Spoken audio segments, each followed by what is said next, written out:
Yes, ke. Ẹ káàsán. Alpha. Aago mélòó lọ́dọ̀ yìí. Ẹ kúrọ̀lẹ́ ń bẹ̀ yẹn ó jàre. Ẹ̀yin tèmi tó gbáskì. Ẹ̀yin tèmi tó wà pa. Ṣé ń rí mi? Tẹ́ bá ń rí mi ẹ show love. Mi ò rí yín kẹ́ wọlé o. Tẹ́ bá ti ń rí mi kẹ́ máa show love.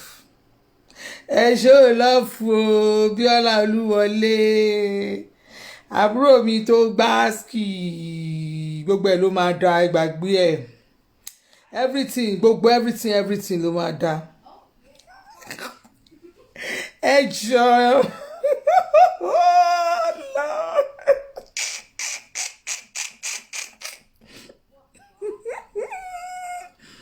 Ẹ̀yin tèmi Alpha. Ẹ bá mi ṣe àṣọyẹ. Tẹ́ bá rí kó wíyá ti ṣe àní o.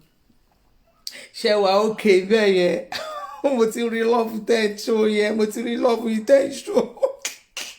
Tẹ́ pẹ̀rẹ̀pẹ̀pẹ̀.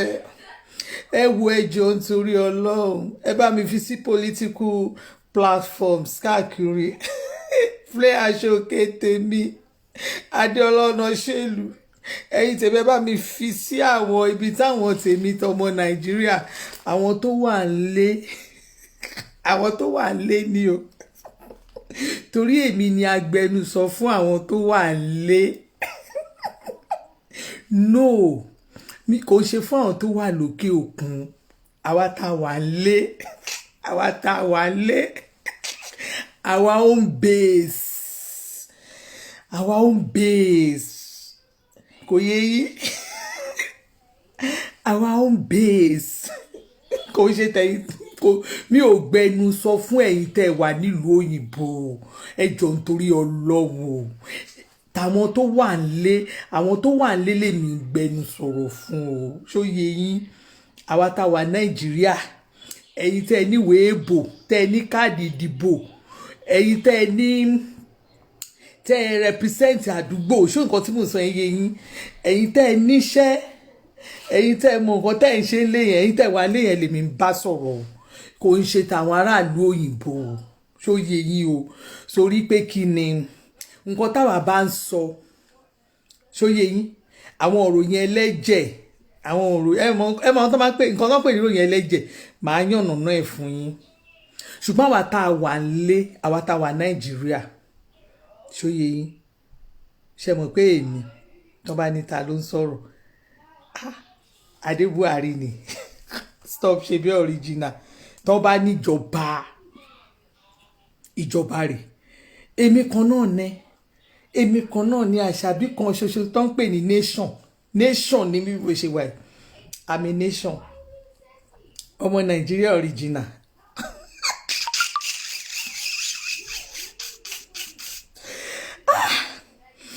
Ẹ wo ṣe rí nǹkan tí mo fi wà bíbá ilé ni tí mo fẹ́ tí mo fi kọ́kọ́ jáde bẹ́ẹ̀ yẹn mo fẹ́ fi kí gbogbo ẹ̀yin èèyàn tèmi tẹ̀ wá lé yẹn pé àlàáfíà Ọlọ́run ní fi gbogbo wa sílẹ̀ o mi ò ní wá yín tí lágbára Ọlọ́run bí kú bá ń pa lọ́tún tó bá ń pa lósì ẹ̀yin ò ní bá wọn nípinnu ẹ̀ lágbára Ọlọ́run ẹ ní bá wọn nípinnu ẹ̀ o Ọlọ́run tèmi àti yín wá ń sìn kò ní fi wá sílẹ̀ lágbára Ọlọ́run gbogbo yín pápátá wọ́n ṣe ní kòrónà ń pa wọ́n lọ́tún lósì ẹ̀ ní bá wọn nípinnu ẹ̀ àánú Ọlọ́run á ṣe mi àti yín ààbò Ọlọ́run á dájú lórí wa orúkọ mi sì ń jẹ́ bí Ọbańlá Elizabeth lórúkọ mi mọ́mísí tí mi ọmọdé olówó ayé àdìsá tí ò ní rẹ́fà gbé fún ìjọba Adé Buhari kan báyìí ìyá àjọ tó ní sátífíkẹ́tì ajáde má tàn lé ẹ máa fún mi láwọn orúkọ yẹn àwọn orúkọ mi yẹn ẹ máa bá mi forúkọ yẹn sí mo kàn máa ń wù mí kí nǹkan kíra mi lẹ́ẹ̀kan ajáde má tàn lé ìyá àjọ tó ní sátífíkẹ́tì wọ́n wádìí ẹ̀ tì ní àsáímẹ́ǹtì 50 lókè 150 àṣàbí onífolójú ìyàwó àdìsá oníbúrẹ́dì fisa scammer olè olójú kòkòrò olójú wòǹkò oníkìní kan gbogbo orúkọ táwọn tẹ́ ẹ̀ kàn mọ́ fáwọn èèyàn máa ń pè mí yẹn ẹ máa bá mi fi sí orúkọ inú mi máa ń dùn àwọn kan pè mí ní ìyá Nàìjíríà oríṣiríṣi orúkọ inú mi máa ń dùn ẹ bá mi fi sí ẹ má wàá gbàgbé pé mo tún ti háàdì ni èmi kan ṣoṣo yìí náà ni ọmọ kan ṣoṣo tó ń pè ní nation ẹnì kan ṣo báyìí wọ́n dẹ̀ ń pè mí nation torí pé kí ni torí pé ó pọ̀ pa torí pé nǹkan tá a bá sọ ìjọba ń gbọ́ ni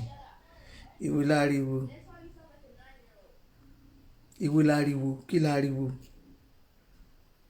láriwo kí ló fa nonsense kí ló fa ras kí ló fa trash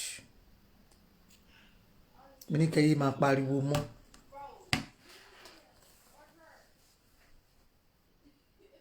ṣe rí lórí social media yìí oríṣiríṣi ìròyìn ló wà ń bẹ àwọn kan wà wọn ò ní nǹkan tó fẹ́ fún yín wọ́n á máa fún yín àwọn information àwọn nǹkan àwọn ìròyìn ẹlẹ́jẹ̀ ẹ mọ̀ bí àwọn ìròyìn ẹlẹ́jẹ̀ yẹn àwọn tó máa ń gbé ìròyìn ẹlẹ́jẹ̀ yẹn bí kan sọ pé níbi kan wọ́n ti pa wọ́n 50 o ṣóye yín àwọn kan kàn déédéé wọn kàn sọ wọn lè ní àwọn ti gbọ́ láàárọ̀ yìí o ogun jàǹbí kan o ìyé kò bẹ́ẹ̀ ni ìyá gègé gbogbo everything agbọ́ ti kú yọ òkè kò tó gbogbo everything ẹ má bá mi share fídíò yìí ẹ má bá mi share sí political platform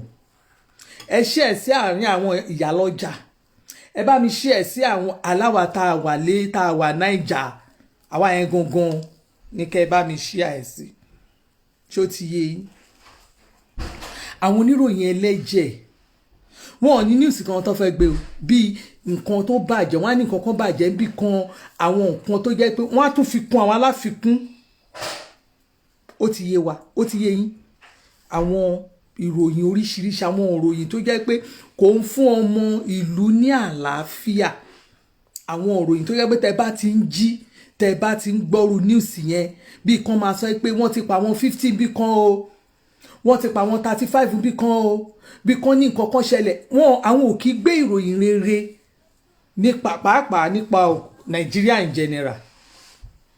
ibi ikú ibi àrùn àwọn ìròyìn ẹlẹ́jẹ̀ yẹn àwọn tó máa ń gbé ìròyìn ẹlẹ́jẹ̀ yẹn ṣe rí àwọn ẹ̀yin èèyàn ẹ yẹra fún news ìròyìn ẹlẹ́jẹ̀ ẹni channel ṣe rí tó bá jẹ́ mi náà ẹ jẹ́ n ṣàlàyé kinní kan fún yín tẹ́ bá lọ sí mọ́ṣáláṣí àbẹ́ ẹ̀ lọ sí church tó jẹ́ pé gbogbo nǹkan wàásù tí ẹni tó ń bá yín sọ ọ̀rọ̀ àwọn sámọ̀ ṣe mọ̀ pé wọ́n sọ sámọ̀ mọ́ṣáláṣí wọ́n máa ń sọ ní church náà tó jẹ́ pé ọ̀rọ̀ tó wá máa sọ fún yín àwọn nǹkan tó wá máa bà yín lẹ́rù ni àwọn nǹkan tó wá máa fún yín ní ìjayà tẹ́rù ọkàn yín ò ní balẹ̀ ẹ má lọ sí mọ́ṣáláṣí ẹ má bẹ́ẹ̀ má lọ sí church yẹn mọ́ tó bá níta ló sọ fún ẹ lémi ni mo sọ fún yín any news any TV station àbí any radio station àbí anywhere anything tẹ máa ń wò láyé yín tó jẹ́ pé ìròyìn ìbànújẹ́ ló ń gbé ń bẹ̀ don't go to that platform àwọn news ẹlẹ́jẹ̀ ṣe rí breaking news it's all over the world breaking news àwọn breaking news nǹkan rere wà breaking news nǹkan rere wà ẹ má sọ pé it's all over the world they call it breaking news ẹ má fi nù mí mú mọ́ jẹ àwọn breaking news rere wà ibi tó bá jẹ́ pé nǹkan tó bá ń break fún yín tó jẹ́ pé aburú náà ń break jù ń bẹ̀ ẹ má lọ bẹ̀ torí pé aláburú ni wọ́n ìrò ẹ̀yìn ẹlẹ́jẹ̀ aláburú ni wọ́n àwọn ibì kan wà tó jẹ́ pé ní ẹ̀yìn example ẹ̀yìn tẹ̀ wà lábúrọ̀dù yìí àwọn platform kan wà tó jẹ́ pé tẹ bá ti ń lọ sí platform yẹn you have nothing to ní nǹkan kan even you will just ẹ máa kàn erase ẹ pé the country called Nigeria is nothing bí ọmọ téèyàn ti kọ̀lẹ̀ tí ò tiẹ̀ ṣe tí ò ní àtúnṣe kankan mọ́ ni àwọn platform kan wà bẹ́ẹ̀ tẹ bá ti ń gbọ́ ìbànújẹ́ ló máa ń jẹ́ fún yín ọ̀rọ̀ Nàìjíríà bí ìbànújẹ́ ni bẹ́ẹ̀mi ṣe wà yìí èmi ìyá aláyọ̀ lèmi ohun tó bá tọrọ ló máa rí ṣé ń gbọ́ mi ohun tó bá ti tọrọ òun ló máa rí ohun tó o bá fẹ́ òun ló máa rí tó jẹ́ tó bá ti ń tan fóònù ẹ báyìí tó bá máa wo àwọn pláfọ́ọ̀mù báyìí bí ìbànújẹ́ kún fún ẹ ní níùsì aburú níùsì wọ́n ti pa èèyàn 50 èèyàn 500 ìyẹn ló máa ń like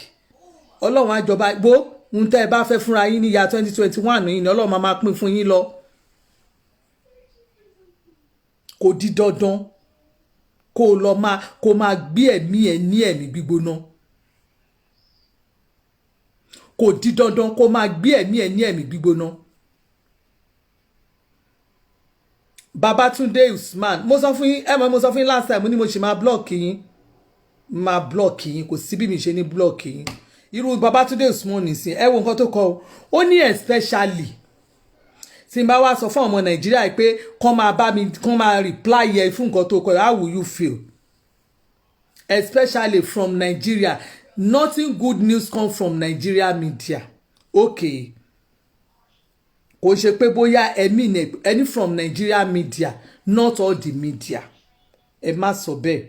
not all the media bó ṣe gẹ́ẹ̀tì nǹkan tẹ́ ẹ kọ yẹn ni mo rò pé sọ pé especially nothing good come from Nigeria torí pé kí ni ibi tí èèyàn bá ń gbé òun ló máa ń protect ibi tí èèyàn bá ń gbé òun ló máa ń protect béèyàn bẹ́ẹ̀ ṣe lè kéèyàn announce pé nàìjíríà èmi máa ń sọ fẹ́yìn èèyàn yìí pé ẹni bá máa sọ̀rọ̀ nàìjíríà tẹ́ bá fẹ́ máa sọ̀rọ̀ nàìjíríà yẹn ìlú bí tẹ́ ẹ wà yẹn ṣé kò sí ẹni tó kùṣẹ̀ ń bẹ̀ ni ṣé kò sí ẹni tẹ́bi ń pa ń bẹ̀ ni tẹ́ bá ń wo orí YouTube dáadáa kẹ́ ẹ lọ máa wo àwọn entertainment kínní níbi tí wọ́n ti ń ṣe àwọn pátí tán ti ń ṣe pátí ibi táyìndé ti ń kọrin ibi táwọn olórin kéékèèké kan ẹ lọ pátí ṣúgà ẹ lọ sádà àwọn olórin ẹ lọ sí kínní platform ayéfẹ́lẹ́ ẹ lọ sí platform sànnẹ́.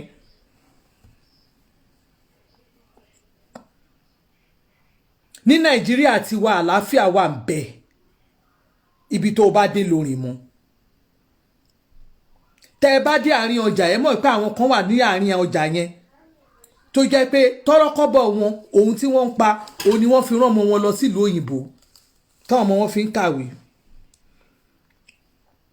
àwọn kan kínní ni wọ́n ń tà bólà ilẹ̀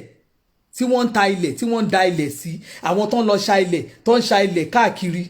iṣẹ́ bólà yẹn mo rí ẹni tó ń ṣiṣẹ́ bólà yẹn iṣẹ́ bólà yẹn ló wà káàkiri tó ń ṣe káàkiri iṣẹ́ yẹn ni mo mọkọ àtìyàwó sí at least wọn ò ní rárá lóyìnbó wọn ní ọmọ méjì tí wọ́n rán lọ sí lóyìnbó ẹ má finú mi mo mọ̀ ọ́ jẹ ẹ má finú wa mọ̀ ọ́ jẹ kò ń ṣe pé bóyá kò sí pé èèyàn kò sí ìlú bí téèyàn wà tí ò sí ẹni tó kù díẹ̀ káàtó fún bó bá ṣe lè hustle sí Nàìjíríà ó làṣírí ẹ̀ ṣe máa bò sí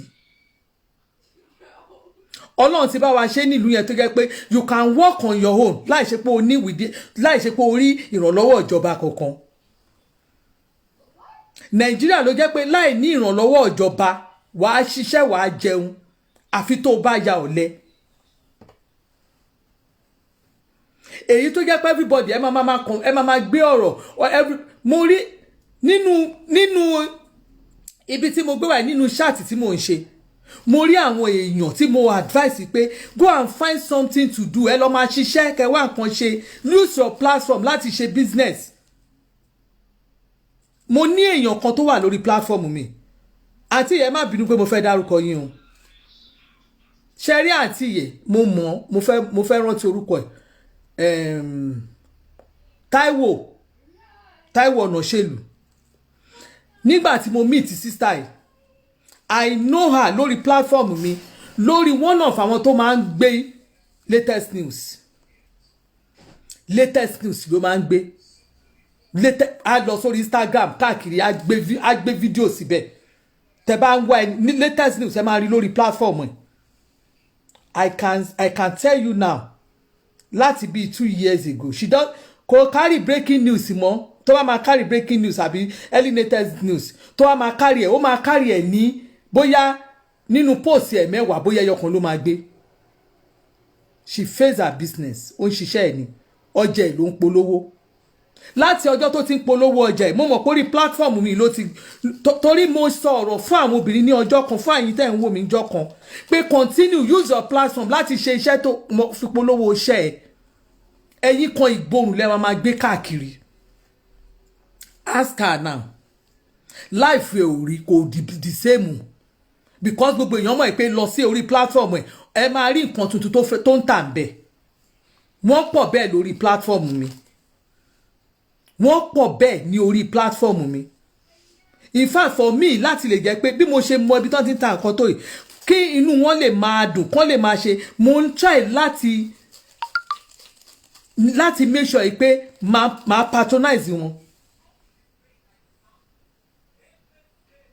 àwọn èèyàn wà bẹ́ẹ̀ ẹ̀yin kọ̀ọ̀kan máa wà bẹ́ẹ̀ you stay home ní ìjọba ló máa ṣe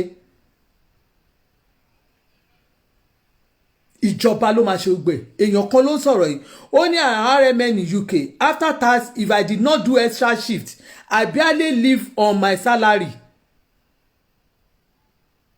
ẹni tó wà ní abroad ló ń sọ̀rọ̀ yìí let me tell you something ọmọ Nàìjíríà ṣe rí nǹkan tó ń ṣẹlẹ̀ káàkiri àgbáyé bí nǹkan ṣe ń ṣẹlẹ̀ ní àkáàkiri àgbáyé yìí tó bá ní ìlú àti àwọn ìlú tó máa easy fún láti survive òní ọmọ Nàìjíríà go and quote me write today's days down torí pé kí ni ìlú yẹn ló jẹ́ pé kò sí ìnira kò fi bẹ́ẹ̀ sí fún ẹni tí ó bá mọ nǹkan tó bá yẹ kó ṣe ní àkókò káàkiri àgbáyé nsìn àwọn tó wà lábroad they will never tell you what I'm trying to tell you they won't tell you nísìn iṣẹ́ ti change wọ́n ti ń reduce àwọn tó ń gbà sẹ́nu iṣẹ́ owó ti change gbogbo nǹkan ti change níbi iṣẹ́ nsìn ní ìlú òyìnbó tèmi ń sọ fún yín o kò sí iṣẹ́ mọ́ bíi ti tẹ́lẹ̀ kò sí iṣẹ́ mọ́ bíi ti tẹ́lẹ̀ gbogbo nǹkan ti change ẹni tó bá wà lábroad tó bá ń parọ́ fún yín pé everything is normal irọ́ náà pa fún yín gbogbo nǹkan ti change iṣẹ́ ti reduce gbogbo àwọn tó ń lọ síbi iṣẹ́ ti dúró gbogbo companies wọn ò síbi ti tẹ́lẹ̀ mọ́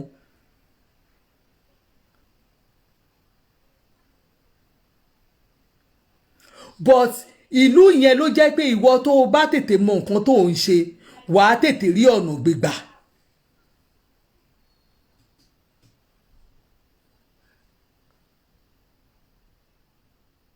understand Nàìjíríà ló yẹ pé ìwọ tó bá tètè rí mọ nǹkan tó ń ṣe ibẹ̀ ìwọ ló máa rí ọ̀nà tètè gbégbà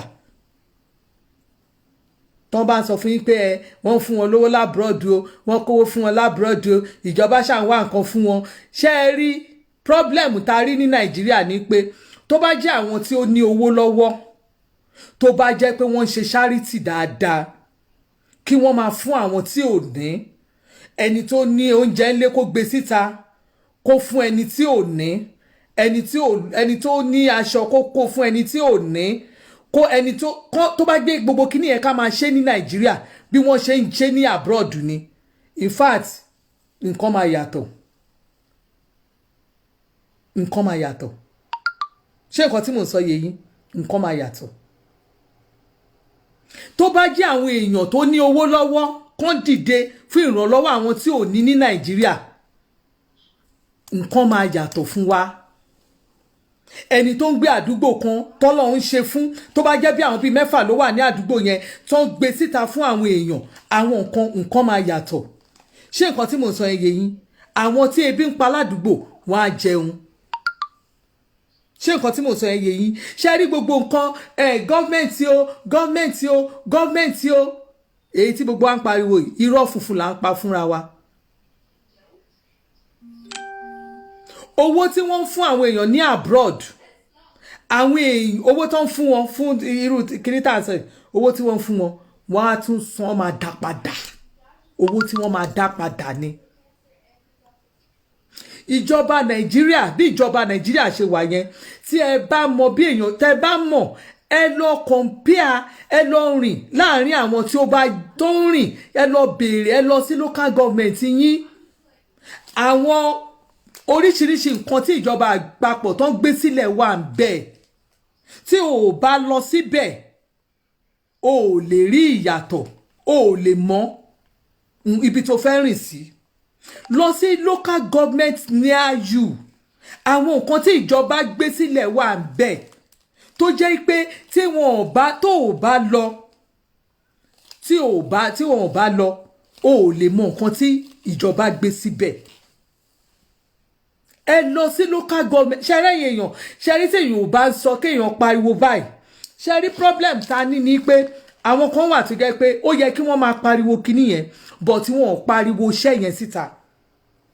ẹ lọ sí àwọn local government yín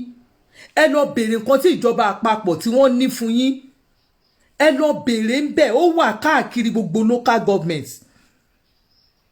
ṣé nǹkan tí mò ń sọ yẹn yín ó wà káàkiri gbogbo local government but ẹ̀yin àwọn èèyàn kankan tí wọ́n ẹ bá jáde ẹ lè mọ nǹkan tó ń ṣẹlẹ̀ ṣé nǹkan tí mò ń sọ fún yín ẹ lọ wò dáadáa ẹ lọ wò nǹkan tí mò ń sọ fún yín ẹ lọ wò dáadáa ṣe rí àwọn kíní covid tá à ń sọ yìí kíní covid tá à ń sọ tá a ní covid yẹn ìjọba ní kíní fún ètò fún ọmọ ìlú àti àwọn companies káàkiri but ibi tó bá rìn dé ló mọ ẹ lọ sí local government yín ẹ lọ béèrè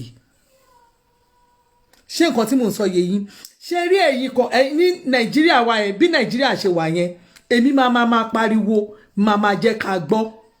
ṣe rí ètò ilé wọ́n gbé ilé wà fún àwọn ọmọ Nàìjíríà tó bá ti jẹ́ ọmọ Nàìjíríà ṣe rí kí ni ní NIN tí wọ́n ní kàn ṣe yẹn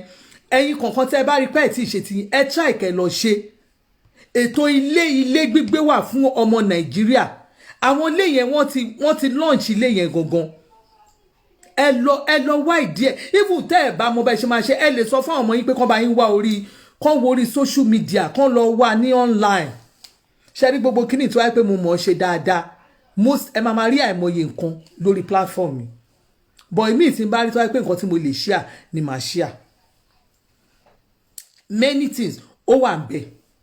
ṣe rí àwọn tá a pè ní politicians most of àwọn tó jẹ́ politicians wa yẹn ẹlòmíì tí wọn ò bá ti rí ọgbọ́n nǹkan tí wọ́n fẹ́ ṣe wọ́n á mú owó yẹn wọ́n á kó sápò wọ́n máa kó sápò ni ẹ wò lẹ́nu ọjọ́ mẹ́ta mo bọ́ síta mo pariwo fún yín pé àwọn tó wà ní House of Reps wa àwọn tó wà ní senators wa tí mo pariwo pé àwọn iṣẹ́ tí wọ́n ṣe dà ṣé ẹ mọ̀ pé tọ́nọ́rẹ́bù kan ni mo ló fi gẹ́ bí example tọ́nọ́rẹ́bù kan tí mo ló wá láti Ìpókíà láti sáìdì wa tẹ bá rántí ṣé ẹ mọ̀ pé mo pariwo ọ̀nọ́rẹ́bù yẹn gan mo tún táàgì Gbajabiamila tí n bá sọ fún pé láti ìgbà yẹn ẹ má jẹ́ ń tàn yín gbogbo yẹn ẹ lọ sí àwọn e-state local government yín ẹ lọ wò wọ́n láti ìgbà yẹn mo tẹ̀ ẹ̀rẹ́ nìkan lánàá ó mọ̀ọ́mọ̀ sẹ́ndì kinní sí mi pé kí n accept friend request nígbà tí mo wọ ẹni yẹn mo wò mo wá rí pé ó jẹ́ bí bóyá PA honourable tí mo pariwo ẹ̀ síta yẹn ni mo lọ wo àwọn iṣẹ́ mo lọ wo orí kinní mo wá rí àwọn iṣẹ́ tí honourable yẹn ṣe lẹ́nu ìgbà tí mo pariwo yẹn ẹ mọ̀ pé honourable yẹn ti kọ́ school ẹ mọ̀ pé ó ti lọ káwọn school kan ó ti parí kinní hospital tí mo ló ń kọ́ halfway ó ti sáré parí ẹ̀ ó ti kọ́ school ó ti ṣe àwọn project bíi mẹ́ta or about 5 or 4 ó ti ṣe léra wọn mi ìkànláyè wòde lẹ́nu wọ́n ṣàn jẹ́ kí n rí the same thing Gbajabiamila gbogbo iṣẹ́ tó ń ṣe ó make sure wọ́n jẹ́ kí gbogbo wọn náà mọ̀ọ́mọ̀ táàgì mi tí n bá àláwẹ̀ lórí tí n bá àláwẹ̀ because tó wáyé pé nǹkan tí mo pariwo ní mo jẹ́ rí pé àwọn èèyàn nǹkan tá a pariwo wọ́n ti ń ṣiṣẹ́ yẹn àti ń rí síta tí tá a bá ń pariwo síta ó ṣeéṣe ká má rí nǹkan tá a la fẹ́ ṣé ẹ mọ̀ pé tó bá yẹ pé ká má pariwo ni ṣé ẹ mọ̀ pé iṣẹ́ yẹn ó possible tó bá possible owó yẹn wọ́n á dà sápò títí káwọn senators bí mo ṣe kéré tó bá ṣiṣẹ́ yẹn báyìí wọ́n á make sure àwọn PA wọn wọ́n á make sure pé wọ́n táàgì mi wọ́n á make sure wọ́n á wẹ́ nìkan tó mọ̀ mi wọ́n á make sure pé wọ́n táàgì mi ìyẹn ni a rí nǹkan tí wọ́n ń ṣe wá rí nǹkan tí mo tún wá fẹ́ sọ fún ẹ̀yin èèyàn tí ẹ bá sí ń bẹ̀ ẹ lè mọ nǹkan tí wọ́n ń ṣe ẹ lọ join ẹgbẹ́ ẹ lọ join ẹgbẹ́ ẹ lọ join ẹgbẹ́ tẹ́ ẹ bá join ẹ bá wà lọ́ndà any political party tí anybody bá ń ṣe tí wọn ò bá ṣe dáadáa ẹ lè pariwo fún wọn ẹ lè pariwo síta fẹ́nu ẹ sọ ọ̀rọ̀ social media ṣe rí nǹkan tó kàn máa ń dùn mí ni pé nígbà tá a bá bẹ̀rẹ̀ sí pariwo wọ́n ṣe kinní kan wọ́n ṣe kinní kan àwọn ariwo most of you ariwo yín ò délé torí àwọn tó wà Nàìjíríà ò rí yín àwọn tó wà nílé ò rí yín àwa ẹ ṣáà ń rí mi ẹ̀yin tẹ́ wà nílé ẹ ṣáà ń rí mi ẹ̀yin ti Nàìjà tẹ́ wà nílé ẹ ṣó lọ́ọ̀fù ẹ̀yin tẹ́ ń rí mi tẹ́ ẹjọ́ ọmọ Nàìjà tẹ́ wà nílé ẹ ṣó lọ́ọ̀fù ẹ̀yin ni mò ń bá sọ̀rọ̀ ẹ̀yin tẹ́ níwèé ìdìbò ẹ̀yin tẹ́ ní lọ́ọ̀fù yìí òjà náà ti ṣó ẹ̀yin tẹ́ níwèé ìdìbò ẹ̀yin tẹ́ mú nǹkan tá à ń sọ àwọn yẹn gangan ni àwọn yẹn gangan la àwọn yẹn gangan mò ń bá wí ẹ lọ gba káàdì yín tó bá ti gba káàdì tó wà ní unity kan àbò wà ní wọ́ọ̀dù kan ẹni tó represent yín ẹ lè bá sọ̀rọ̀ gbogbo èyí tó jẹ́ pẹ́ lómi kan máa complain abẹ́ẹ̀ rí wọn ò ṣe gbá wọn ò ṣàwo ọmọ ẹlòmíì wà ń bẹ ọmọ yẹn wà nù ilé gan wọn ò ṣiṣẹ́ ọmọ mi wà bẹ́ẹ̀ tó jẹ́ pé wọ́n prefer káwọn òbí wọn kàn zù fún wọn kàn sùn kàn jí tọ́ ọmọ ẹ̀ tó ó bá ti wà láàrin wọn tó bá ti ní gbogbo ó kàwé irú ọmọ mi kàwé kò ríṣẹ́ yẹn èyí tẹ́ ẹ sọ pé ọmọ mi kàwé kò ríṣẹ́ tọ́mọ yẹn bá ti wà láàrin wọn òun gan náà máa mọ ẹni tó máa fún ní kinní ẹ̀ pé ó kẹ iṣẹ́ rèé nígbà tó jẹ́ pé a ti ń sọ pé system wa kò sí nọ́mà sí gbogbo nǹkan tó ń ṣe nílùú òyìnbó tá a bá dẹ̀ wò láti ilẹ̀ from onset àwọn kan náà ti ń ṣe bọ̀ tó ẹ bá ti ń fún wọn ókè àwọn tó wà nídìí sẹ́ńsọ̀ tó máa ti gbowó pé nǹkan báyìí náà fẹ́ ṣe tí wọn ò ṣe látàlẹ́ ayé lọ bá yé ni kí Buhari tó dé làwọn kan ti gá lápapín Nàìjíríà yẹn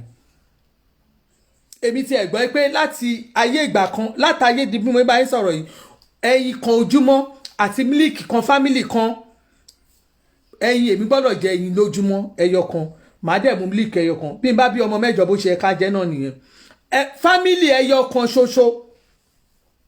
ẹyọ kan fámìlì kan olóńgbòwò ẹ̀ Nàìjíríà yẹn fámìlì ẹyọ kan olóńgbòwò ẹ̀ Nàìjíríà bọ̀bọ̀ ò bá súnmọ́ wọn kó ìwọ náà kẹ́yìn náà kẹ́ kí ojú yín bọ̀ ẹ lè mọ nǹkan tó ń ṣẹlẹ̀ tó bá wà mọ̀ pé o fẹ́ tójú ẹ̀ bọ̀ o fẹ́ mọ nǹkan tó ń ṣẹlẹ̀ bẹ̀rẹ̀ níbi tó ti mọ̀ pé you will be well recognized tó bá lọ bẹ̀rẹ̀ níbi tó jẹ́ pé òkè ló ti lọ mú àwọn kan tó wà wọ́n máa já ẹbọ ni torí o lè má kọ́ṣẹ́ kó kàn máa bẹ́bọ̀ kó ló fẹ́ òkè àwa la fẹ́ ṣe o sọ̀rọ̀ o ti ẹ ní pé bẹ̀rẹ̀ níbi tó ti jẹ́ pé wọ́n máa tètè recognize ẹ understand bẹ̀rẹ̀ níbi tó ti jẹ́ pé wọ́n máa tètè recognize wọ́n máa tètè dá ẹ mọ̀ tó bá jẹ́ àdúgbò ẹ̀ ló mọ̀ pọ́n tí máa tètè dá ẹ mọ̀ bẹ̀rẹ̀ kó lọ represent àdúgbò yín náà tó bá ti rí pé ládùúgbò yẹn from àdúgbò yẹn náà fún ọ ládùúgbò tó mọ̀ pé òkè wọ́n ti lè mú mọ̀ mí local government rí mọ́ láàrin bẹ́ẹ̀ àwọn tó ń ṣe yẹn náà kò ṣe pé bóyá wọ́n kọ́ sórí àwọn tí wọ́n rí ń bẹ̀ òun náà ni wọ́n mú láàrin ara wọn nígbà tó bá jẹ́ pé ẹni tó kàwé kò yọjú ẹni tó nímọ̀ kò yọjú ẹni tó ń ṣe kí náà ti gbé kò yọjú ok nígbà tí ẹni tó bá máa ṣe gbogbo kíní ẹ̀ tó rò pé ó mọ̀wé onímọ̀ ó mọ gbogbo ẹ̀ ó ṣẹ̀ máa wá yọjú yẹn ó wá lọ yọjú ó kàn lọ yọjú bì kan wọn àwọn politicians ò ní dẹ́ ẹ lóhùn torí wọ́n á sọ fún ẹ pé àwọn kan náà ti ń ṣe kó tó dé ohun tí òye mọ́sọ̀fù ẹ̀yin èèyàn wa nìyẹn wọ́n á sọ fún yín pé àwọn kan náà ti ń ṣe kó tó dé tó bá rí pé o mọ̀ pé yes I'm very very good I'm active ẹ understand nǹkan tí mò ń sọ yẹ yín I'm very good I'm active I can do it I can tó mọ̀ pé yes o lè ṣe lọ bẹ̀rẹ̀ láàrin àwọn tó mọ̀ pé ẹ lè jọ ṣe bẹ̀rẹ̀ ládùúgbò ẹbí tán ti máa dá ẹ mọ̀ má kàn déédéé dìde kó sọ pé òkè bí mo ṣe dé mo ti join politics sìn mo fẹ́ lọ di governor Ogun State torí mo ní owó mi lọ́wọ́ tí mo fẹ́ ná àwọn ọmọ Nigerians wọ́n á gbowó lọ́wọ́ ẹ̀ owó òṣèlú máa gbowó lọ́wọ́ ẹ̀ ni ọ̀rẹ́ mi mo kí yín o jàre mo Súnmọ́lá Hasan aṣọ ọ̀pọ̀lọpọ̀ ẹ̀ lọ kó lọ join ibi tó ti mọ̀ pé ibi tí mo ti lè bẹ̀rẹ̀ yìí mo jẹ́rìí gbogbo àwọn aládùúgbò mi wọ́n á dìde pẹ̀lú mi ìyẹn ni tó o bá tún lè ṣe o lè tún ta ṣe tó o bá ti tún lè ṣe o lè tún ta ṣe ilé ló máa kọ́kọ́ tún ṣe ná ilé là ń wò ká tó sọmọ lórúkọ tó o bá ti tún lè ṣe o lè tún ta ṣe tó o bá ti mọ̀ ẹnu ilé ẹ àwọn tí ilé ẹ ló máa gbé ẹ tán máa gbé ẹ lọ́wọ́ sókè báyìí tó máa fi dèrò ta ẹni tí wọn ò mọ̀ ẹ́ ìgboro wọn ò mọ̀ ẹnu ilé ẹ wọn ò ṣe dáadáa nu ilé ẹ kò sí nǹkan tó lè sọ pé nǹkan báyìí ló ti ṣe rí ní Nàìjíríà tá a wà yìí tó o báyìí tí ì jẹ́ kó o ti jẹ́ ẹni tó ń ṣe fáwọn èèyàn káwọn èèyàn ti mọ̀ pé ẹni yìí in fact tó bá ní jù báyìí lọ ó máa ṣe fún yàn wọn kì í dìde mọ́ wọn ò lè dìde mọ́ o ò lè má jẹyàn dáadáa nínú àdúgbò ẹ kó o kàn déédéé dìde káwọn èèyàn kàn rí pé bóyá tó bá wọnú ilé ẹ bóyá woman yẹn tó bá ìlú òyìnbó ló ń gbé tó bá dé tó bá wọlé tó àbí o tẹ̀ gbé Nàìjíríà náà tó jẹ́ pé tó bá wọlé tó bá dé ọkọ̀ mọ̀ pé òun wọlé òun jáde òun wọlé òun jáde o ṣe dáadáa fún ọmọ àdúgbò nobody knows you ó kàn déédéé dìde ni o wá sọ pé òkè o fẹ́ lọ dìde o fẹ́ lọ gbá àpótí kan àwọn aládùúgbò ló máa kọ́ sọ wípé wèrè ẹ̀ tó jẹ́ pé ládùúgbò yìí gan máa tilẹ̀kùn ẹ̀ mọ́rí ni nobody tó mọ̀ ta ló máa àwọn aládùúgbò ẹ̀ náà máa kọ́kọ́ máa sọ fáwọn èèyàn pé ẹ má dìbò fún àwọn aládùúgbò gan ò gbádùn ẹ̀ bọ́n ṣe ń ṣe òṣèlú nìyẹn bọ́n ṣe ń ṣe òṣèlú nìyẹn ṣe rí ẹ̀yin tẹ́ ẹ wà ní online ẹ̀yin tẹ́ ẹ máa wà ní online yẹn tó jẹ́ ilẹ̀ máa gbé ìròyìn ẹlẹ́jẹ̀ bákan ní Nàìjíríà kínní kan ẹ kàn ń fúnra yín wàhálà ni tó bá wù yín in fact mo fẹ́ sọ kínní kan fún yín kí gbogbo ọmọ Nàìjíríà tó wà ní abroad kẹ́ máa ṣe online kẹ́ máa tọrọ kẹ́ di speaker kò ní káwọn tó wà ní gbọ́n tẹ́ fẹ́ sọ ẹ gbàgbé òṣì ká ní gbogbo yín speaker ní bí kò ṣe sáfù yẹn ni kókó ọbẹ̀ ní pé àwọn tó wà nílé ti mọ nǹkan tí wọ́n ń ṣe that has been the system it has been the system lè erase ẹ̀. You cannot just say okay bóyá ìtẹ̀ wà lábúrọ̀dù ṣe wá dáwọ́ jọ ẹ wá ní òkè a fẹ́ dá ẹgbẹ́ kan sílẹ̀ ẹ wá dá ẹgbẹ́ yẹn sílẹ̀ ẹ dá sílẹ̀ ní online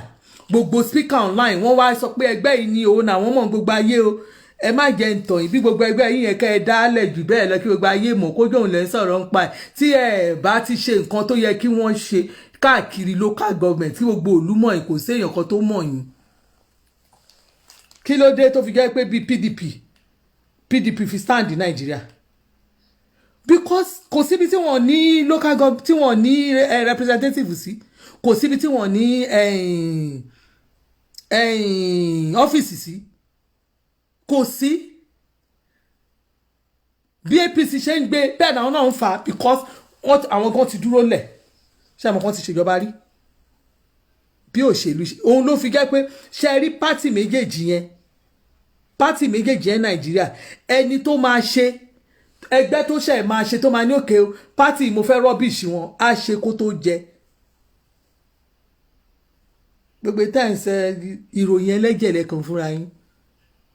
ìròyìn ẹlẹ́jẹ̀ bí ìtẹ̀yàn kan bá inú ara ẹ̀ jẹ́ káàkiri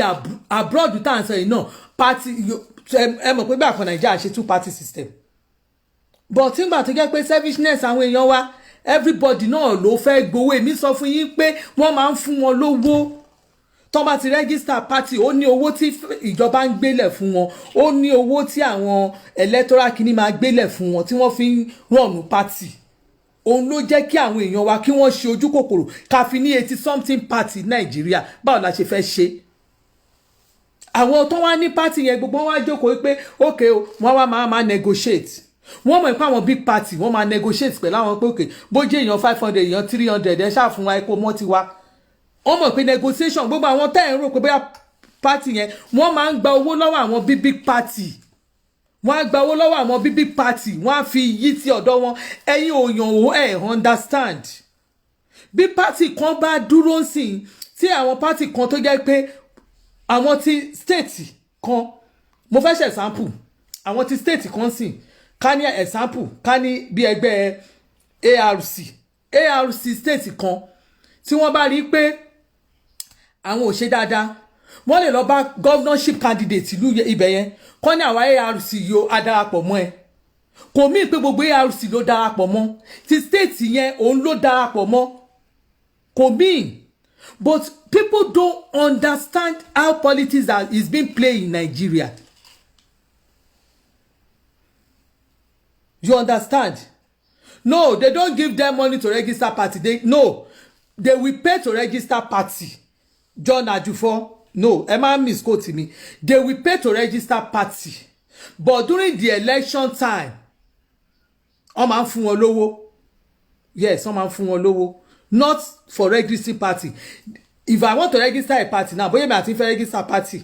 àwa máa lọ register party wa. A máa sanwó. But tó bá ti di time election, ó ní allocation, ó ní owó tán máa ń fún wọn. So ìyẹn ni mo fẹ́ kẹ́ dìmú, ìyẹn wà. Ṣóyè yín. So nísìn tí ẹgbẹ́ tí ẹ bá lọ dá ẹgbẹ́ lẹ̀, bóyá wá ní kí dá candidate yín kó dà bí egbin, kó má jalè rí láyé ẹ̀, kó má mú kọ́bọ̀ mọ́ kọ́mọ ká ẹ lọ gbé ọmọ bébì tí wọ́n ti bí. Pé ọmọ yìí o sẹ́ǹtì lélẹ̀ la fẹ́ ní Nàìjíríà, òun la fẹ́ kó bá wa rúlùlú wá. Kí gbogbo yín kẹ́ pọ̀ bí esu ní online kẹ́ pọ̀ jù bẹ́ẹ̀ lọ. Mo fẹ́ sọ fún yín tẹ́ ẹ bá pọ̀ tí ẹni yẹn tí wọ́n bá ṣe writing kò lè work. Reason ni pé gbogbo local government, we have about 700 local governments ní Nàìjíríà. Ẹ gbọ́dọ̀ ní office káàkiri ń bẹ̀. Ẹ gbọ́dọ̀ ní àwọn tó máa bá yín sọ̀rọ̀ wọlé sílé báwọn èèyàn sọ̀rọ̀. Òun ló fi jẹ́ pé àwọn party mi tẹ́ bá ń sọ gan nílé gan wọn mọ nǹkan tẹ́ ń sọ. They don't know many of the presidential candidates. They don't know. Ọlọ́run mi fi fọ́ọ̀mù tí ń bá parọ́ Ọlọ́run rí mi nígbà tí mo lọ sílé election tá ṣe last. Mo kàn fẹ́ mọ̀ pé okay o ní side wa láti Owódé, at least Owódé ó sì ṣe kinní ní ọ̀dọ̀ wa níye wa. Owódé sì lájú dáadáa. Mo béèrè Ṣọ̀wọ́rẹ́ ní Owódé, mi ò rí èèyàn kan kó sọ mi bóyá mo mọ Ṣọ̀wọ́rẹ́ rí. Ọlọ́run dẹ̀ rínú mi o. Mo fi ṣe example ni. Bí bọ̀bọ̀ yẹn ṣe popular online. Kò sí ọmọ Ewédé, kò sí èèyàn kan àwọn tó tiẹ̀ wá ń dìbò tó máa sọ fún mo wá tún lọ sọ́jà mo mọ̀ because mo fẹ́ wo nǹkan tó ń ṣẹlẹ̀ gangan. Èmi máa ń rìn mo tún kúrò mo tún lọ sí àárín àwọn onímọ́tò. You understand? Láàárín ibi táwọn onímọ́tò yẹn máa ń park. Mo lọ bèrè ń bẹ̀ pé ẹjọ́ ẹgbẹ́ wa kan tó ṣẹ̀ wá sí Mazania. Àwọn ọmọ ẹgbẹ́ kankan, ẹgbẹ́ táwa mọ̀ bí APC àti PDP. In fact, àwọn tún dárúkọ àwọn candidate wọn tó mọ̀ ń bẹ̀. Mo dákẹ́ ni. So that is for you to know pé ẹ̀yin tẹ́ bá ṣe ní ẹgbẹ́ ẹni iṣẹ́ ńlá tẹ́ fẹ́ ṣe. And even if you have a very good candidate, ẹ lè sọ fáwọn ènìyàn pé ẹ mú àwọn èèyàn yín tó ẹ bá ní good candidate, ẹ jẹ́ kẹ́niyẹn kó lọ bẹ̀rẹ̀ láti abẹ́ àwọn èèyàn tí wọ́n mọ̀ láti party tí wọ́n bá mọ̀. From there to me, tó bá jẹ́ èmi ni ẹ̀yin ọmọ youth tẹ́ ń pera yín ní youth sí. Tó bá jẹ́ èmi nìyín ẹ̀yin ọmọ youth yẹn. Tó bá jẹ́ èmi nìyín ṣe ló yẹ kẹ́ ẹ lọ rá mọ́ APC PDP. Party méjèèjì yẹn ó yẹ kẹ́ ẹ lọ. In fact, tí wọ́n bá máa fi ṣe àárín pẹ̀lú àárín wọn ló yẹ kẹ́ ẹ ti lọ máa rún mọ́ kẹ́ ẹ máa rún from kò sí bó ṣe lè wù kó rí bí 100 yín bá jáde a sì máa rí 30 tó máa wọnú house yẹn. A máa rí 30 ká ní 100 yín jáde a máa rí 30 tó máa wọnú house yẹn. Ẹ fẹ́ bá wọn okay a fẹ́ bá wọn bàbá yẹn jà a máa bá wọn bàbá yẹn fa ni. a gbọ́dọ̀ mọ̀ ṣé ẹ lè ẹni sùúrù gẹ́gẹ́ bí ìwọ fúnra ara ẹ tó jẹ́ ìyáálé ilé àbò jẹ́ bàbá ilé ó wà nù ilé ẹ ọmọ tó bí ó wá sọ fún ẹ pé òun fẹ́ ṣí ẹ nídìí nù ilé ẹ kò possible ò ní gbà kò possible and politics in Nigeria gbogbo àwọn bàbá ẹ gbogbo àwọn bàbá táwọn sọ pé àwọn bàbá yóò dá gbogbo àwọn bàbá yẹn náà ṣé gbogbo wọn ni wọ́n jẹ́ saint gbogbo àwọn bàbá yẹn ni saint gbogbo wọn kọ́ ni saint but ẹ bá rí pé àwọn bàbá yóò ń ṣe saint you don't want them you don't want this bàbá again ó ní ọ̀rọ̀ tútù ló máa ń mú obì jáde ẹwọ ẹni tó sọ̀rọ̀ ẹ̀sìn Joseph Aborowa ó ní I'm from Ondo State my local government nobody knows Sowore party is online party ṣe bí nǹkan ló kọ́ ẹ̀ mo rí ọmọ kan tó ń sọ fún mi pé kí n gbé Sowore ọmọ àdúgbò kan náà làwọn náà òun á bì tiẹ̀ ní local government àwọn ọmọ yẹn wà lórí kíní mi ó ní Sowore ó ní mọ́mì ó ní ẹ máa ń sọ̀rọ̀ online dáadáa ẹ bá mi pe Sowore ẹ jẹ́ kí mi àtẹ̀jọ́ wá kájọ canvas ìbò ní àdúgbò àwọn bóun á bì tiẹ̀ but ẹ̀yin tẹ́ wà ní online ó máa ń dùn yín ó máa ń ka bí ẹgbà ni téèyàn bá sòótọ́ ó máa dùn yín bí kòbókò ó máa dùn yín ṣùgbọ́n òótọ́ yẹn la máa sọ tó òótọ́ yẹn lè máa sọ òótọ́ yẹn bitter there are ways to talk pẹ̀lẹ́ ló bí ó lákọ understand irú èmi somebody like me nsìn o lè sọ̀rọ̀ you can never rubbish me kó rojú rere mi o lè rojú rere mi màá wá sọ fún ẹ pé tí n bá wá ṣe mo fẹ́ wo nǹkan tí bàbá ńlá kú ẹ fẹ́ ṣe fún mi kámá ìwà sẹ́ni tó wà ní ìjọba tó wà lóyè some people will come online you will just rubbish people that are in government àrípé olórí burúkú ni yín àrípé wèrè ni yín àrípé kinní kan ni yín tí bá mo jẹ́ gọ́vnà o ti wá rubbish mi lọ́la pé àrípé kinní kan lẹ jẹ́ àrígbá kan lẹ jẹ́ igbá kan àwo kan gọ́vnà ẹ̀ bá wa fẹ́ nìkan lẹ̀ bóyá nǹkan kan fẹ́ ṣẹlẹ̀ fẹ́ nìkan tí n bá wá ṣe mo fẹ́ wàrà tó fẹ́ dá ọ̀rọ̀ tútù ló máa ń mú obì yọ lápò ìjọba níjọba máa jẹ́ ẹni tó bá wà ní government bí wọ́n ṣe wà yẹn wọ́n ọ̀kọ̀ káwọn ṣe tán kọ́ wá kúrò lórí ipò yẹn o kẹ́mi àwọn wá bọ́ sí o ṣùgbọ́n wọ́n á sì fìjọba wọn ẹ̀ you understand wọ́n á sì fìjọba wọn ẹ̀ kò sí nǹkan méjì táwọn èèyàn fi máa ń wòye pé ìjọba ẹ rò pé àwọn èèyàn tó máa ní stop ṣe bẹ́ẹ̀ ìjọba ẹ rò kankan àwọn tó pè mí ìjọba ọmọ reason tó fi pè mí ìjọba kò ń ṣèmi mo sọra mi níjọba because when you want to talk to government tó bá fẹ́ gba nǹkan lọ́wọ́ ìjọba ó ní bó ṣe máa bi wọ́n léèrè wọ́n ya wèrè náà even tán ọ̀bá rí àwọn pa wọ́n máa rí wọ́n á wòye pé ẹni dẹ̀ sọ̀rọ̀ dáadáa ẹ jẹ́ ká wo nǹkan tẹ́ni tó lè ṣẹlẹ̀ ẹ wo ìgbà tá a sọ̀rọ̀ wọ́n sọ ká complain ní orí reluwé nígbà reluwé bẹ̀rẹ̀ reluwé látàbẹ́kúta sí Ìbàdàn is 1,500 látàbẹ́kúta sí Ìbàdàn delta ẹ wo delta yẹn gbogbo owó tẹ́ pé tẹ́lẹ̀ 12,000 tọ́ni delta sí bóyá Àbújá àbí nǹkan 12,000 naira now is láti train comfortable ó wà comfortable 5,000 ní done gbogbo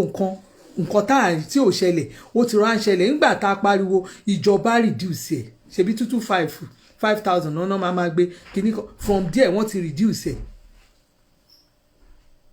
wọ́n reduce ẹ̀ because there are ways to ask from you want to ask some government ẹjọ́ ẹ ṣe nǹkan báyìí fún wa you don't come to kí n bọ́ online jẹ́ kí n máa ní at least nígbà tí wọ́n ṣe gbogbo changes everything change wọ́n tún tag mi láti ọ́fíìsì minister yẹn pé everything has been changed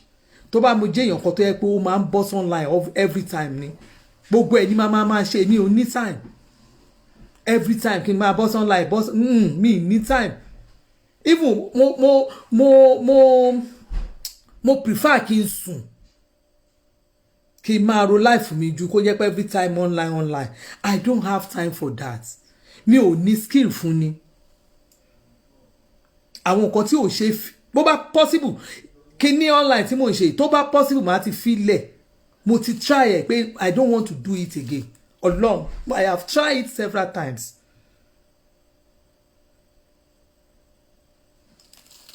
tó bá bá ìjọba sọ̀rọ̀ pẹ̀lú sùúrù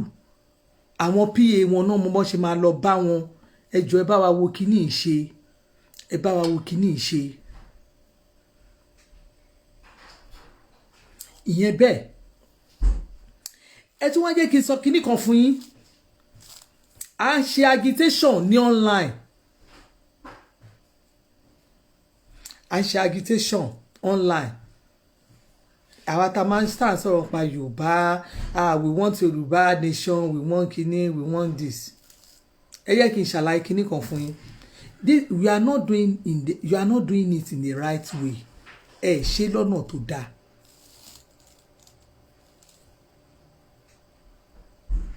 kò sí èèyàn tí ò wùn pé kó dá dúró kò sí èèyàn tí ò wùn pé kó dá dúró èpè tó bá wọn kálukú ni kó máa ṣẹ́ bọ̀ ojú inú táwa fi rí ń táwa mọ̀ òun la máa sọ fún yín ojú inú àti ń táwa fi rí àti ń tó ń ṣẹlẹ̀ Nàìjíríà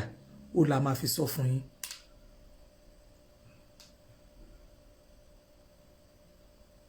Because already nínú gbogbo campaign yìí ò ju pé àwọn Haúsá Fúlàní ni Haúsá Fúlàní ni you have allowed all this àwọn political talks láti hijack ètò rere tẹ́ ní fúnra yín because if you don't know mọ bí nǹkan ṣe ń lọ Nàìjíríà tẹ́ bá mọ bí nǹkan ṣe ń lọ ni no example nínú politics rivalry wà ń bẹ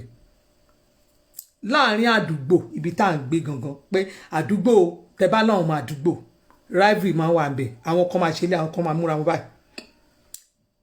láàrin àwọn business àwọn oní business tá à ń ṣe business rivalry wà ń bẹ láàrin àwọn onímọ́tò rivalry wà ń bẹ káàkiri kò sí nǹkan tó wà ní Nàìjíríà yẹn tí ò sí rivalry ṣẹ́rí Yorùbá agitation ṣẹ́rí because you campaign on your platform all of you tí gbogbo yín sọ ojú pé Haúsá Fúlàní wọ́n ń pa wá wọ́n wá ń lo Haúsá Fúlàní yẹn àwọn politician ń lò láàrin ara wọn it's either you take it or you leave it I don't want you to believe it kò sí ìtò kan mi you understand wọ́n wá ń lò because ẹ̀yin gan lè bá wọn campaign ni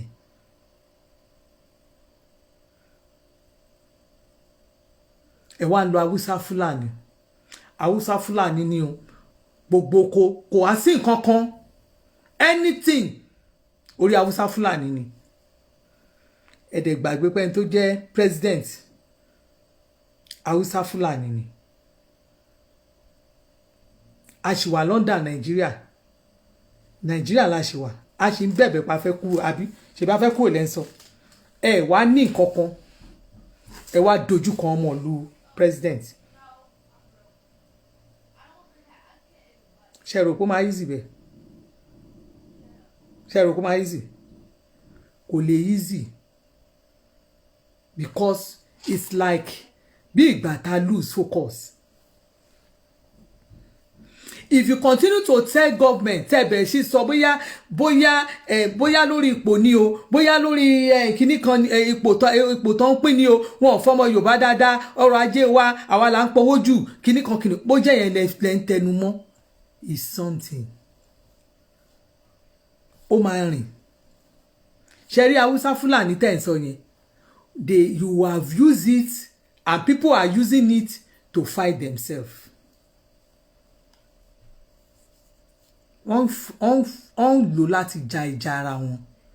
wọ́n á fi ń ja ìjà rivalry wọ́n fi ń ja ìjà politics because ẹ̀yin náà lè mú wọlé òun náà náà dẹ̀ ń lò fún yín ẹ̀yin èèyàn mi mo mọ̀ pé èèyàn tẹ́ ń gbé Ìbàdàn irú Easy Gold yọlá yìí Ìbàdàn náà ń gbé ọmọ Ọ̀yọ́ state ni wọ́n Ọ̀yọ́ state ni wọ́n wà náà ń gbé wọ́n ní well done sister because wọ́n mọ nǹkan tí mò ń sọ mo rí àwọn ọmọ Ìbàdàn tí wọ́n ti ń wọlé àwọn Ìbàdàn tó wà ń bí àwọn ọmọ Ọ̀yọ́ state tó wà ń bí wọ́n ti mọ̀ pé gbogbo nǹkan tó ń ṣẹlẹ̀ nínú ìlú yẹn it is rivalry whether you like it or not àwọn kan wà tó wà ní payroll ìjọba tẹ́lẹ̀ tí ìjọba ń fún lówó tí wọn ò bá rówó gbà lọ́wọ́ ìjọba mọ́ there are ways they do it there are ways to do it ó ṣẹlẹ̀ lẹ́kọ̀ọ́ wa yẹn o ṣùgbọ́n ìjọba ètè kọ́ọ̀bù ẹ̀ ni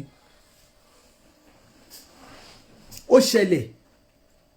nígbà ayé Ambode ìjọba tètè kọ́ọ̀bù ẹ̀ ni ìjọba tètè kọ́ọ̀bù ẹ̀ ni so tí ìjọba bá tètè kọ́ọ̀bù ẹ̀ ọ̀nà tí àwọn tó wà níta ọ̀nà tí wọ́n bá mọ̀ láti fi jà òun ni wọ́n máa fi jà ó dẹ̀ máa ń wá opportunity kan ní any opportunity tó bá ti rí tó mọ̀ pé opportunity ẹ̀ náà àwọn ọmọ aráàlú fúnra rẹ̀ èèyàn aráàlú lẹ mú wá fún wa opportunity ẹ̀ yẹn náà máa fi bá yín fà. àwa máa sọ tiwa ìsáyédà ká ẹ gbọ́ èmi ò ní kéèyàn gbé èmi ò ní kéèyàn máa gbọ́ kókan mi nǹkan tèmi kàn mọ̀ tèmi wà tí mo ní confidence orí ẹ̀ ní pé gbogbo ìtẹ́ kò tí wo 2023 ya máa dìbò ṣé àní dìbò Nàìjíríà yẹn ẹ lọ tún dànù eléyìí tá à ń sẹ ìtẹ́ ìsọ ìkọ́ ló máa ní kọ́ má dìbò ẹ lọ go and write it down torí ìbò yẹn máa wáyé a máa dìbò ìjọ yẹn ó tiẹ̀ ti ń gbọ́ àwọn èèyàn gbogbo everything ó ti lọ in pipe díà PDP ò ní kán má dìbò àwọn other political party ni wọ́n má dìbò gbogbo nǹkan tó ń ṣe wọ́n ṣe lọ àwọn other leaders ni wọ́n má dìbò gbogbo àwọn ṣe governors wà ń bẹ̀ gbogbo nǹkan tẹ́ ń ṣe no governor no ọba nothing kò sọ́ba kò sí governor kò sí àǹbáwọn bá rí governor tó ń support yín tẹ́lẹ̀ wọ́n ti ń yẹra so what are you saying? àwọn nǹkan tí ò tí ì wọ́ kò lè wọ́ kò tí ì rìn because àwọn tó wà nílé ò mọ nǹkan tẹ́ ń sọ wọn ò mọ nǹkan tẹ́ ń ṣe àìmọye tó gbé hydrophone dání ní Nàìjíríà tí ò tiẹ̀ mọ ohun tó fẹ́ tẹ̀ ń bẹ̀ mọdún tó ti ń lo hydrophone lábúròdù ni ojú wa àwa tá a wà nílé àwa tá a mọ lóòpọ̀ ojú àwọn èèyàn fọwọ́ mọ nǹkan tẹ́ ń ṣe lórí social media àwọn ọ̀yá lọ́jà bàbá lọ́jà ẹlẹ́ran kọ̀ọ̀kan everybody ta ẹran ẹ̀kan tajà wọn kan lọ ni ní ìsìn ẹ̀yin ṣe sá sínú ilé níbi tí mo wà káàkiri àgbáyé tán bá ní wọ́n ṣe lockdown even arúgbó 100 years mọ́ nǹkan tó ń pè ní lockdown kan tilẹ̀kùn ẹ sọ fáwọn tèmi tó wà nílé pé kán tilẹ̀kùn bóyá ọba máa gbọ́ torí wọ́n máa sọ fún yín pé wọ́n fẹ́ para wọn ni wọ́n fẹ́ pa wọn sínú ilé ni because wọ́n understand. kò sí èèyàn tó máa sọ fún wọn tó máa kọ́ wọn nǹkan tó yẹ ká kọ́ àwọn tó wà lé pé kíní àrùn yìí o àrùn olóró ni o ó le gan o ẹ̀yin èèyàn tó yẹ ká máa kọ́ wọn kàkà bẹ́ẹ̀ àwa gan la tún ń sọ fún wọn pé ẹ má dá wọn lóhùn kò sí kòrónà Nàìjíríà mélòó nu èèyàn tó ti bọ́ strategic speaker tó sọ pé ẹjọ́ kòrónà wà ẹjọ́ ẹ̀yin èèyàn ẹ má ẹjọ́ mélòó ní London lásán nígbà tán sọ English wọ́n tún gbé Yorùbá ẹ̀ jáde tán fi hàn announce fún yín ní bus station kiri everybody go kẹjọ wọ́n mọ̀ pé ẹ̀yin Yorùbá náà lálágídí ibẹ̀ ní orí bí tán ti lo French fashion wọ́n ti mọ̀ pé àwa Yorùbá náà láàkí gbọ́ láàkí gbà we can risk anything for our life. nígbà tó jẹ́ pé àwọn èèyàn náà the way we àwọn tó wà lórí social media náà tán jẹ́ kínní wọ́n ń wò wọ́n ń sọ lọ́dá abẹ́lẹ̀ pé eléyìí ṣé àwọn èèyàn wa bó ṣe ń ṣe ẹ má dá wọn lóhùn bẹ́ẹ̀ tí kinní kan sìn wá níjọba ni ẹ fi wọ́n lẹ̀ o ó ti wá di pé ẹni bá máa kú kó kú ẹni bá máa kú ló kù ṣebí ibi tá à ń fẹ́ gbà lọ nìyẹn ṣebí ibi tá à ń bá lọ nìyẹn adẹ̀lá lọ́ọ̀fù Nàìjíríà everybody they are fighting their own cause their own purse ni ẹ máa rí ni pépà wa rèé o pépà wa rèé o kíní wa rèé o kí náà tún fi ń gbowó yẹn òun ni kán ṣàgbowó online owó ni kán ṣá máa dáwó online yìí tá a máa fi fight kọ́ọ̀sì mi ìmọ̀ yìí tẹ́ fẹ́ dá mi ìmọ̀ yẹn tẹ́ fẹ́ bá ta fẹ́ bá jà.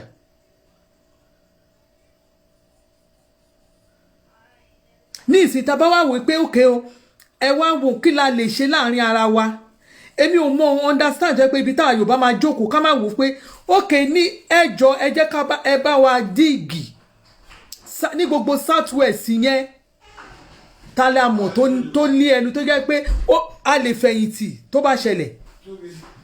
tó jẹ́ pé fúnra ara la máa gbọ́ pé tálá lè fẹ̀yìntì tó bá ṣẹlẹ̀ tálá lè lọ bá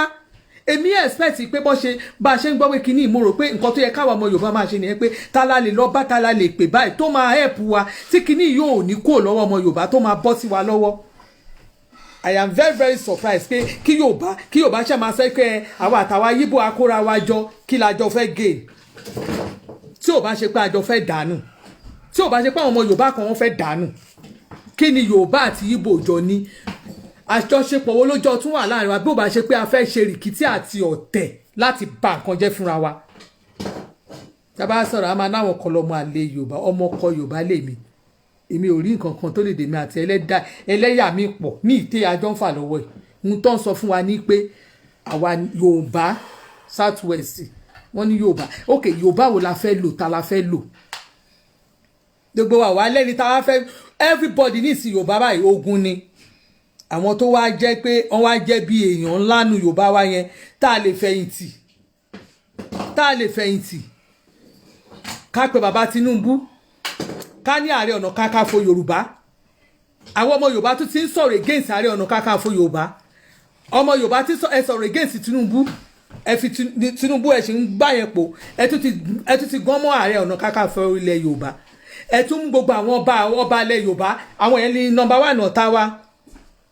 ẹ wá lẹ fẹ́ gba Yorùbá ẹ ti gbẹ lọ gba Yorùbá Republic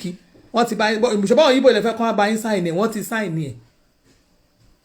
torí tó bá yẹ pé ẹ bá mọ̀ pé bí wọ́n ṣe ń ṣe ni ẹ mọ̀ pé a ní àwọn first class royal king ọba nílẹ̀ Yorùbá yẹn tó jẹ́ we can never do anything lẹ́yìn àwọn ọba yẹn à lè ṣe nǹkan kan bẹ́ẹ̀ la dẹ̀ ní àwọn first class citizen Yorùbá if you don't know first class citizen ẹ lọ wò dáadáa bí ètò ìjọba ilẹ̀ ìmú bí Nàìjíríà bá decide pé okay lọ́la ń sìn a fẹ́ pín kí Buhari jókòó kókè a fẹ́ pín àwọn kan ni wọ́n máa pè àwọn kan lórúkọ wọn ti wà ń bẹ̀ tó yẹ pé they will sign for us pé yes we are ready to go yàtọ̀ sí àwọn tó represent wa senators house of rep wa tó represent wa yàtọ̀ sí àwọn yẹn wà ń bẹ̀ maybe you don't know house yẹn ni wà ní kíní ti máa ṣẹlẹ̀ pé okay àwa ti Yorùbá àwa ò bá ń ṣe mọ́ àwọn náà máa rèsì ẹ̀ ní house yẹn ibẹ̀ ni wọ́n ti máa ṣe rí tó bá wù yín kẹ́ ẹ̀wẹ̀ sign ní memorandum àbí kílẹ̀ ń sign yẹn petition àbí kílẹ̀ ń sign bó ẹ sign 5 million because you are just ordinary citizen tó jẹ́ pé most of you gan ẹ̀ ń ṣọmọ Yorùbá mọ́ ẹ̀ tẹ́ ń sí lé mọ́ you can't do it outside Nigeria whatever you are doing you are coming home to do whatever you want to do téèyàn bá fẹ́ ja ìjà ẹ bá fẹ́ ja ìjà ogun fún wa ní ilẹ̀ Yorùbá ẹ wálé a máa wá sílé ní áòsì ni wọ́n ti máa bẹ̀rẹ̀ àwọn ọba we have first class royal fathers lè ṣẹ́wò tí wọ́n bá sọ wípé a fẹ́ bu tàwọn ọba yẹn kù irọ́ náà pa fún yín béèyàn kan bá lẹ̀ lè yọ tọ́ba lẹ̀ Yorùbá kó irọ́ náà pa fún yín lẹ́yìn yẹn àwa ní àwọn first class royal citizen of Yorùbá kingdom tó wà láti gbogbo state wọ́n wá láti gbogbo àwọn kan náà represent Ogun state àwọn kan náà represent Lagos state àwọn kan náà represent ṣé kò yé yín lẹ́yìn tẹ́ bá mú àwọn yẹn wá ṣe wá mú àwọn stakeholders Yorùbá that is àwọn bọ́ọ̀dù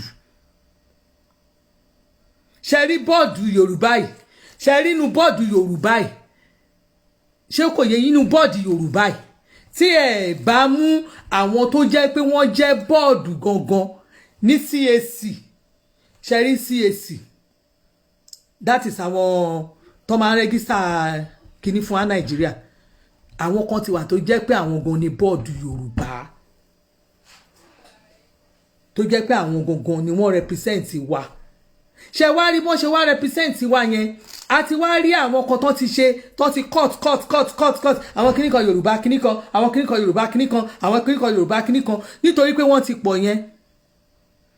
ìjọba ò wá recognize because wọ́n ti pọ̀ jù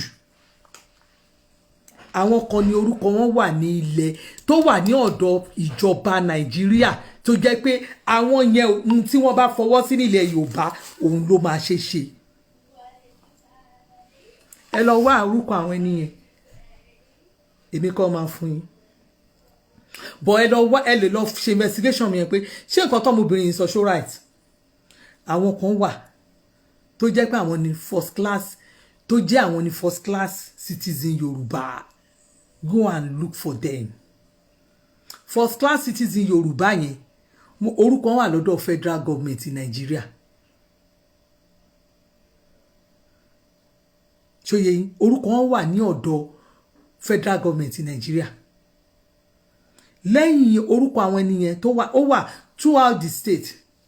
ni wọ́n gbé wà ṣóyè yín throughout the state tẹ́ bá fẹ́ ẹ lọ ṣe àwọn iṣẹ́ yín yẹn o throughout the state ni wọ́n wà ní state kọ̀ọ̀kan maybe 4 or 5 ni wọ́n mú state kan ṣóyè yín ẹ lọ ṣe investigation kan tí mò ń sọ yìí àwọn yẹn ni wọ́n ní right sí nǹkan tó ń ṣẹlẹ̀ ní Yorùbá land then àwọn ọba we have royal fathers tó jẹ́ first class royal fathers nílẹ̀ Yorùbá the first class royal fathers nílẹ̀ Yorùbá maybe about 33 of them they are 33 they are about 33 all I know is èèyàn kan tí mo mọ̀ ọba kan ṣe tí mo pé òun ló last ẹyọ kan òun ló last òun lọ bọ olùtorí yẹn ọba àkámọ́ ìgbà tí mo ka kíni ẹ̀ mo ní kí lọ́ba àkámọ́ Ọlọ́run mo sọ ọba àkámọ́ yẹn kí ló ń wá láàrin àwọn royal fathers yìí Ọlọ́run mo sọ because me believe korúkọ ẹ̀ lè wà ń bẹ̀ níbo mo ń sọ ta gbangba because mo pé ìtorí yẹn ìtorí ń bẹ̀ yẹn báwo ni ọba àkámọ́ yẹn ṣe máa wà ń bẹ̀ he is among of them the royal fathers don't control Yorùbá kingdom ẹ lọ́kàn fáwọn tí mo ń sẹ kẹ́ ẹ lè mọ iṣẹ́ tẹ́ máa ṣe láàrin yẹn tí àwọn ẹni yẹn bí èèyàn kan bá sọ pé ta làwọn ọba ẹ̀yin tẹ́ ẹ ní ta làwọn ọba yẹn tó bá ẹ̀yin tẹ́ ẹ ti ta lé bàbá yín láàbà bóyá wà láàrin ara àwọn nù yín tó ti ta lé bàbá wọn ẹ̀yin tẹ́ ẹ ti ta lé bàbá yín rí tẹ́ ta lé ìyá yín rí tẹ́ bá fẹ́ talẹ̀ tọ́ máa kọrúkọ àwọn tó fẹ́ ra lẹ̀ káwọn ẹ̀yin mẹ́rin lẹ wà ń bẹ̀ káwọn méjì yọjú àbẹ́yàn mẹ́ta ẹ mọ̀ pé wọ́n máa sọ fún mi pé wọ́n gbọ́dọ̀ rẹ́ nìkẹrin yẹn wọ́n máa sọ fún mi wọ́n gbọ́dọ̀ rẹ́ nìkẹrin kán tó sáìn fún wọn àbí ṣé kò ń ṣẹlẹ̀ ẹ̀ ń gbà tó bá jẹ́ pé just ordinary ilẹ̀ lásán tí wọ́n ní kẹ́ gbọ́ ẹ lọ mú ẹnìkan wá ká máa sọ pé ẹ̀yin tó fẹ́ gba odidi ìlú àwọn tí ò sí ń bẹ̀ torúkọ wọn ti wà ní ọ̀dọ̀ gbogbo àgbáyé ni in fact orúkọ wọn ó wà lágbàáyé ni tẹ́ bá ti máa wá sọ pé àwọn ẹni yìí gbìrìrìrì ó wà ń bẹ̀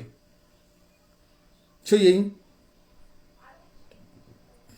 torúkọ àwọn ẹni yẹn tọ́lẹ̀ wá rí orúkọ àwọn ẹni yẹn kò wá sínú gbogbo nǹkan tẹ́ ń sọ wọn ò rí kankan nu wọn ẹ bá ti sign petition ẹ bá kó lọ́dọ̀ Trump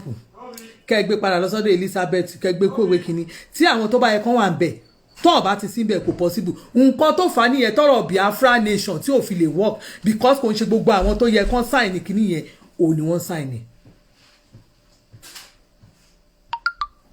reason nìyẹn a kàn ń pariwo ni kọ́lọ́ máa yẹ ká pariwo lásán ẹ̀yin tèmi ẹ má máa gbá àwọn news ẹlẹ́jẹ̀ àwọn ibi tó jẹ́ pé wọ́n gbé àwọn 50 wọ́n ti pa wọ́n boko jẹ́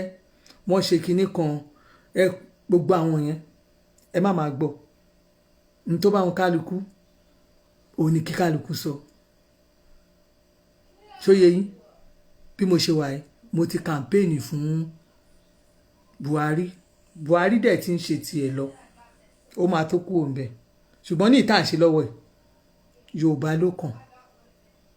Yorùbá lèmi dẹ̀ máa support ṣó ti yé yín Yorùbá máa support Yorùbá máa support ẹni tí Tinubu bá múlẹ̀ ó lè máa tẹ̀lé lẹ́yìn tó bá jẹ́ Tinubu ló ń lọ Tinubu lè máa support Tinubu máa tọ́ support tí ò bá jẹ́ tòótọ́ ni àwọn kan rán yín síta pé ká da ìbò nù tí ò bá jẹ́ tòótọ́ kò sí nǹkan tó ní ká má support ọmọ tiwa Tinubu ló jáde nísìn ó ń láṣìírí ojú ẹ̀ sì clear àpò jáde Tinubu dẹ̀ lèmi máa support Tinubu ni mo prefer you understand Tinubu lèmi prefer tí Tinubu wá lóhun ò jáde o ẹni tó bá múlẹ̀ fún wa báyìí ó lèmi máa support torí mo mọ̀ pé Tinubu nìkan náà ló lẹ́nu lẹ̀ Yorùbá àwọn scammer leaders I never shop leaders àwọn Yorùbá leaders mi tó jẹ́ pé wọ́n ti lọ tà wá tó jẹ́ pàṣípààrọ̀ allocation wo náà wá kiri ilẹ̀ wọn ò lè kó wa débì kan Tinubu ló máa ń sọ̀rọ̀ á sọ̀rọ̀ awíṣẹ́ Tinubu ní tó bá sọ pé ó máa ṣe ni ọmọ kan bí 1 billion oní Tinubu ó la máa support ní tó bá wọn kálukú ni kó fẹnu ara ẹ̀ sọ ẹ bá bú kẹ́ẹ̀pẹ́ lọ́mọ àlè Tinubu lèmi máa support kẹ́ẹ̀ ní Tinubu kìíní kan òun ni máa support ohun tó bá wọn kẹ́ẹ̀ pèntì òun máa support ẹ bá pè lọ́mọ àlè òun lè máa support kẹ́ẹ̀ ní kìíní kan ní òun ni máa support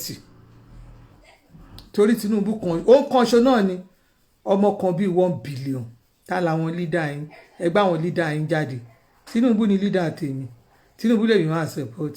ohun tó bá wìn ní kẹ́ ẹ sọ ẹni mo gbowó lọ́wọ́ Tinubu ẹ̀yin náà ẹ gbowó lọ́wọ́ ẹ ti lọ gbowó lọ́wọ́ àwọn tó ní kẹ́ ẹ tàbò fún ẹ fẹ́ dàbò wa nù ẹ fẹ́ dàbò ilẹ̀ Yorùbá nù ẹ fẹ́ dàbò ilẹ̀ Yorùbá nù àwọn ò ní gbà fún yín kẹ́ ẹ dàbò wa nù Tinubu la máa ebi lèmi máa support èmi Elizabeth Ọbalá Tinubu máa support ó kàn mí gbogbo yẹn ò kàn mí ohun tó bá wìn ní kẹ́ ẹ sọ àsàmà fún ní kò kàn mí Tinubu ni máa support ẹ bá bú kẹ́ ẹ sọ oríṣiríṣi Tinubu ni máa support ohun tó bá wọn ẹnikálukú òní kó sọ lórí Tinubu lọmọ tíá ọmọ ẹni kò ń ṣèdí bẹ̀bẹ̀rẹ̀ káfílẹ̀kẹ̀ sí di ọmọ ẹlòmíì èmi ò support àwọn ṣakabula leaders àwọn leader tí ò ṣe fi wọ́n ń gbòòrò àwọn leader alágbádá onídùn ìmí inú wọn tó bá jáde báyìí wọ́n máa ń lo òde báyìí bẹ́ẹ̀ báwo gbé tí ọrùn agbádá wọn báyìí ìdún tòsí bẹ́ẹ̀ ni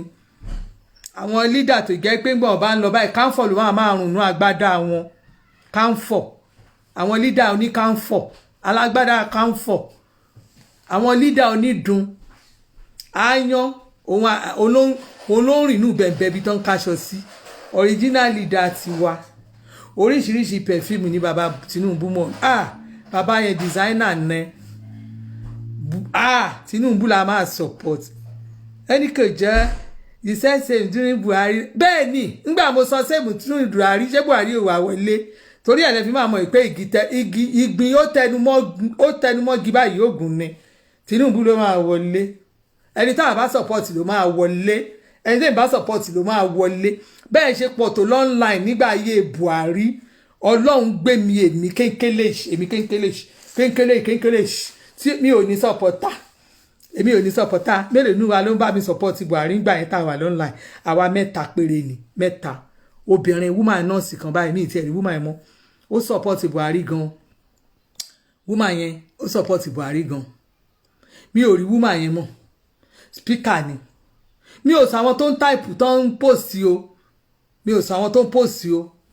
irú kí n máa sọ̀rọ̀ Aisha Alibankudi sí Aisha Alibankudi kò ń ṣe speaker ṣùgbọ́n kọ́ làwa speaker àwa mẹ́ta ní mo mọ yíbò kan yíbò yẹn náà òun náà ti ya bàrà èmi ò dẹ̀ rangún iṣẹ́ àwa mẹ́ta ní obìnrin ọkùnrin àwọn ọkùnrin tí mo mọ̀ kí lórúkọ ọ̀bọ yìí o ǹdẹ̀ máa ń dárúkọ ẹ̀ dáadáa báyìí first Buhari regime ó ṣiṣẹ́ fún dáadáa nígbà tó yá àwọn tó jẹ́ PA Buhari àwọn náà rí bọ̀bọ̀ yẹn wọ́n rí ni èmi gan mọ̀ pé wọ́n rí ni èèyàn gbọ́dọ̀ ṣiṣẹ́ bẹ́ẹ̀ yẹn kó má fún ní nǹkan kí lórúkọ bọ̀bọ̀ yìí o ó máa tún ṣe kinní fún àwọn Ìgbò nsìn bó ti gbàgbé orúkọ bọ̀bọ̀ yẹn ìyẹn kò sí bó ṣe lè kó rí mi ò lè bú bọ̀bọ̀ yẹn lórí ṣáàtì mi lórí program mi ì lè bú torí pé kí ni àwọn APC gan ò ṣe dáadáa ó yẹ kí wọ́n fún bọ̀bọ̀ yẹn ní nǹkan èyí gbọ́dọ̀ ṣe wàhálà tó bẹ́ẹ̀ yẹn kò dáa àti ẹ̀gbá wa tẹ́ pa alágídí inú báyìí àforítì yìí náà ni irú èmi fúnra mi èmi ò dẹ́yìn first regime Buhari mi ò dẹ́yìn second yìí mi ò tó a fi parí ẹ bú mi ẹ ṣe pèjọpè ṣé mo dá yín lóhùn kò kúkú kàn mí kó dùn mí ṣé Buhari ò wọlé dá àṣepọ̀ tó jẹ́ pé èpè lọ́tún ló sì ní akọ̀kan ń tara jù gàgìrì Buhari wọlé ẹ tún ti bẹ̀rẹ̀ blé tàṣẹ Tinubu ló máa ṣe wá nìkẹ́ ẹ wò Tinubu ló máa ṣe ó pẹ́pẹ́ yìí ohun tó fi máa pẹ́pẹ́ yìí ni pé ẹ níwèé èbò ní voters card yẹn náà la fi ń ṣe ó dùn wọn ó pẹ́pẹ́ wọn ẹ bú mi kò kúkú dùn mí ọ̀rọ̀ yìí ò kúkú dùn mí kò mú fún mi Tinubu ló máa ṣe Tinubu bá a bá ti wọlé ẹ wá padà sórí ẹ wá sórí platform ẹ wá sórí kíní mi only the alert of presidential candidates better than Tinubu take note bẹ́ẹ̀ ṣe ń bú yẹn náà ló máa fi fún yín ní ìtòdà á fún yín lẹ́lòmíì bẹ́ẹ̀ ṣe ń bú yẹn náà ni bẹ́ẹ̀ ṣe ń ṣépè fún Tinubu yẹn náà òun náà fi ń ṣe nǹkan ẹ̀yin ò mọ bọ́ ṣe máa ń dialogue bọ́ ẹ máa ń ṣe nǹkan pẹ̀lú èèyàn ẹ̀yin ò mọ bọ́ ṣe ń pọ́n èèyàn lé ẹ̀rọ pa gidigba yín ò ṣílẹ̀kùn bẹ́ẹ̀ dúró sẹ́nu lẹ̀kùn jùjọ bẹ́ẹ̀ lọ kẹ́ ẹ gbá apá kẹ́ ẹ gbá ẹsẹ̀ ṣí gidigba yín ò ṣílẹ̀kùn ní Nàìjíríà lọ́rọ̀ rẹ̀ lẹ́nu àwọn speaker yóò tún lọ́rọ̀ rẹ̀ lẹ́nu bọ́ sọ́nla ẹ máa rọ́bìṣì àwọn leader táwọn respect ní gbogbo àwọn táwọn respect ẹ̀yin commentator yẹn náà ẹ máa kọ́ rí Adéwálé wọ́n ní àwọn Oòduà nation social media òun náà ń kọ́ fún yín Adéwálé Abdulkareem ẹ máa kọ́ ẹ rí i pé àwọn ò mọ wọn ò ríran àwọn èèyàn wọn ò ríran bọ́n ṣe ń ṣe náà nìyẹn lẹ́yìn tó jẹ́ pé tó bá jẹ́ mi ní ẹ̀yin èèyàn ni anyway mi lè blame most people ẹ jẹ́ kí kálukú ká lọ bá a ṣe ṣe inú ilé wa tá a bá jẹ́ ẹni tó jẹ́ pé obìnrin èmi Àṣàbí tí n bá fẹ́ gba nǹkan lọ́wọ́ ọkọ mi màá kọ́kọ́ sọ̀rọ̀ tó dùn màá rò máa ṣe dáadáa máa bá a sọ̀rọ̀ dáadáa kí nǹkan gidi kó tó jáde á jáde látara ẹ̀ you are not humble you don't humble yourself lọ́rọ̀ gidi lẹ́nu ẹ kàn sọ̀rọ̀ bàṣà jáde ẹlẹ́ṣẹ̀ campaign ẹ bú àwọn èèyàn bàṣà ẹ bá àwọn èèyàn bàṣà àwọn èèyàn wá wo yẹ̀yẹ́ yín ni tó rákàn pé sáwọn eléyìí àwọn fẹ́ làwọn eléyìí máa gbọ́ ohun tó ń sọ ṣá ẹ kúkú ráwọn fámìlì mi rí mi jáde kò sí ohun tí mo fẹ́ kó pamọ́ fún anybody ẹ̀ ń rà wá abẹ́ẹ̀kì rí mi ẹni bá máa dáṣọ fún ni tọ́hún ẹ̀ lèèyàn kọ́kọ́ wò kò kí ṣe èèyàn kan máa bọ́ gbogbo ẹlòmíì kan máa bọ́ sánlá ìbáyìí ẹlòmíì gan ò dánlé ẹlòmíì kò dánlé àwọn tí ò dánlé ẹni tí ò online ẹlòmíì ò dánlé wọn dẹ̀ máa bá yín sọ̀rọ̀ báyìí ẹ̀ dẹ̀ máa gbọ́ rubbish. Tinubu lèmi tẹ̀lé, Tinubu ni leader mi, Tinubu ni leader bá mi kẹ́ ẹ̀ bú mi ẹ̀ bá ṣe pé kẹ́ ẹ̀ bú mi òkúkú kàn mí òótọ́ ọ̀rọ̀ bẹ̀ ó máa korò mọ́ yín lára ni ó máa korò mọ́ yín lára ni lẹ́yìn kẹ́ ẹ̀ jẹ́ kó rí yín pé kẹ́ ẹ̀ ṣe normal kẹ́ ẹ̀ kúrò níbi àwọn ìròyìn ẹlẹ́jẹ̀ tẹ́ máa ń gbọ́ kiri ilẹ̀ kẹ́ ẹ̀ kúrò ńbẹ̀ kẹ́ ẹ̀ kúrò ńbẹ̀ Tinubu làwa fẹ́ ṣó ti yé yín Tinubu ni gbogbo ẹnu wèrè tẹ́lẹ̀ ó kú wà London gbogbo àwọn tó ń sáré kí ẹ̀ ṣe lọ bá London kẹ́lẹ́ fẹ́ lọ bàjá bẹ́ẹ̀ bá fẹ́ kú gbà tẹ́ kú rí bó bá dá Amẹ́ríkà wọn ti bí bàbá ńlá kú bàbá yín rí ẹ̀yin mélòó wọn ti bí yín kú ẹ̀yin tó yẹ pé mọ́sọ̀ bí o ti rí ìwé gbà wọn ti bí yín kú kò ń ṣe Tinubu wá já àwọn ọmọ Ìgbò tó ń wọlé tán lọ já sí òwò tán wá lọ abroad ẹ tẹ̀ ráwọn tó máa tẹ̀lé kó síbi tó dé tí ò lè yan abẹ́yìn tẹ̀lẹ̀ bí tẹ̀ lára tẹ̀lẹ̀ nú bẹ̀ yẹn Tinubu lẹ́fẹ̀ẹ́ máa dẹ́rù bà káàkiri ọmọ kan bíi 1 billion àní Tinubu fúnra rẹ̀ gan nation ni Tinubu fúnra rẹ̀ nation ni Tinubu á jáde ẹ̀yin ọmọ no family no kinní ẹ̀yin ras ẹ lè dẹ́rù bà Tinubu ẹ má halẹ̀ mọ́ Àkànbí ọmọ olódòdẹ wọn ti bí gúdù mọ́ fádà yín rè kẹ́kọ̀ọ́ ra yín jọ association wèrè olè ń kó kiri Tinubu lẹ́ má halẹ̀ mọ́ labroad wọn ti bí yín kú ó lọ́mọ ogun káàkiri ibi tó bá dé ẹ mọ̀ pé kò síbi tí Tinubu tó dé tí ò ṣú síbẹ̀ ó ń yàgbẹ́ kiri ni Tinubu ń yàgbẹ́ kiri ni ẹ rò pé wọn bá àwọn lídà yín alájẹtán ni ẹ rò pé wọn alájẹtán àwọn lídà yín tó yẹ pé wọn ò fún yàn jẹ wọn àwọn èèyàn àwọn dìde lára wọn irú wọn lẹ wá ń sọ ni àbí ta lẹ fẹ́ máa dẹ́rù bà wọ́n bí yín kú ni ṣé ẹ má tẹ̀ ti wà lórí social media ẹ má sọ̀rọ̀ yẹn wá ní Tinubu lẹ fẹ́ máa dẹ́rù bà ẹ tí tó bẹ́ẹ̀ àwọn ta ni sẹ́ẹ̀tì yín bí ẹjọ ẹsùn jàre ìwọ tó ń bá mi sọ̀rọ̀ mi lè dẹ lóhùn because mi tiẹ̀ fẹ́ dárúkọ ẹ̀ gan-an torí orúkọ tó tiẹ̀ ń lò yẹn mi like orúkọ yẹn bó ṣe orúkọ yẹn mi like ẹ̀ ó lè máa àwọn ẹ̀ lè máa ó ti fi wọn fake profile ló ń lò wo ṣe gbójú ẹ̀ jáde bí mi ṣe gbé tèmi jáde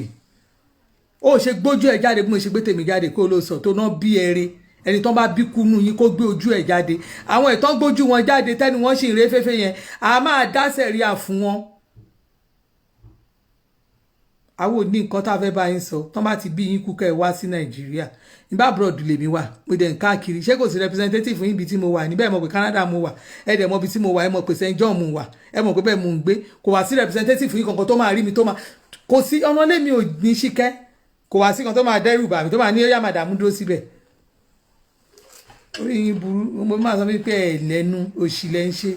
alẹ́ lẹ́nu ẹ̀ léèyàn òṣì lẹ́ ń ṣe gbà ẹni tó bá bí kúnú yín kó súnmọ́ mi wàláì Jésù Kristi bọ̀ bó bá ní tó bá ní PR lu ìmá gbà lọ́wọ́ ẹ̀ máa make sure pé mo gbà máa gbà lọ́wọ́ ẹ̀ máa wọ́ ẹ̀sùn burúkú sí lẹ́sẹ̀ abẹ́ tí ya wèrè wò ta ni sẹ́ẹ̀tì ya láìya yín bí Tinubu ló máa ṣe wọn bí ya yín kú Tinubu ló máa ṣe ẹni tó bá múlẹ̀ fún la máa support ni wọ́n máa kó tilé ta nonsense idiot concability yín láyé ń bí ẹ̀yin nonsense idiot rubbish àsàmàfù yín ta ni sẹ́ẹ̀tì yín bí. ẹ lẹ́nu ẹjọ́ kẹ́ ẹ wá bí lọ jókòó sí ẹ lẹ́nu ẹ jẹ́ máa lọ táìmù sí lọ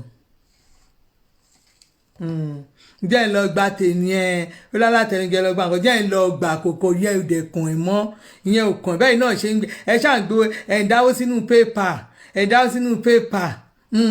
ẹ ṣáà ń dáwó sí gbogbo ọ̀nà lẹ̀ ń dáwó sí dẹ̀ fi ń gbowó jẹ́ ń lọ gba tèmi ìyẹn ò dẹ̀ kàn ẹ̀ ìyẹn ò kàn ẹ̀ mọ́ ẹ jẹ́ ń gba tèmi náà ṣé ìyẹn náà ni ó bá tàn lódùn ẹ ọkọ̀ bíi ìmúlẹ̀ ẹ̀lẹ́nu ń bẹ̀ ilé ẹ lọ ẹ̀lẹ́nu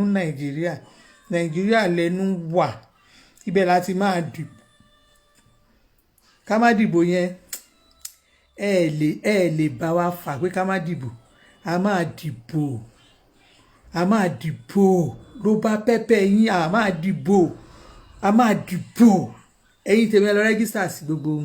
local government yín o ẹ lọ sí wọ́ọ̀dù yín kẹ́ lọ sí unit ẹ lọ rẹ́gísítà on the 25 báyìí gbogbo APC wọ́n ti gbé tiwọn jáde àwọn PDP mi mọ̀ bóyá wọ́n máa gbé tiwọn jáde o mi mọ̀ bóyá wọ́n máa gbé tiwọn jáde PDP mi mọ̀ bóyá wọ́n máa gbé tiwọn jáde tó bá ti gbé tiwọn jáde ẹ máa rí even gan máa tún sọ fún yín pé kẹ́ lọ rẹ́gísítà táwọn PDP bá gbé tiwọn jáde máa fún yín date pé ìjọba ìnáwó PDP máa ṣe tiwọn kẹ́ ẹ lè mọ̀ pé ọmọ Nàìjíríà lè mi àwọn máa dìbò sẹ́ẹ̀ àwọn máa dìbò àṣẹ ní dìbò àwọn máa dìbò ta ló ń bá yín pin account number ọlọ́run má jẹ́ ń ṣe ta ló ń bá yín pin èmi pin account number ta ló máa bá yín pin ni èmi Àṣàbí pin account number mi èmi fún kíni fún ebi tó ń pààyà láyà yín àwọn tẹ́ ebi ń pa ní kẹ́ ẹ lọ fún lówó kọ́ọ̀sì tá à ń jà lọ́wọ́ yìí kọ́ọ̀sì tẹ́ ẹja tẹ́ ẹja ẹ lè rí gbé àwọn ọmọ ọlọ́mọ yà ń fowó yín ṣayé wọn wọ́n fowó yín jẹun àwọn yà ń fowó yín jẹun àwọn security a máa gba security fáwọn olè ń gba security fún àwọn ọmọ ọlọ́mọ wọ́n yà ń fowó yín ṣayé wọ́n fowó yín ṣayé wọ́n fowó yín jẹun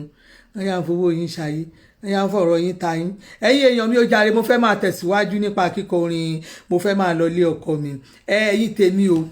ẹ jọ̀ọ́ nítorí Ọlọ́run ẹ̀yin tójú yín bá ti bó ẹ̀yin tójú yín bá ti bó tójú yín ti bàjẹ́ ẹ ṣáwọn bójú mi ṣe bàjẹ́ tẹ́lẹ̀ yẹn ẹ pè mí fún cream yín ṣé ó yẹ yín ẹ pè mí lórí 07060403600 tẹ́ ẹ bá fẹ́ gbẹ́rù wá sí Canada ni tẹ́ ẹ bá fẹ́ gbẹ́rù wá sí Canada láti Nàìjíríà ẹ pè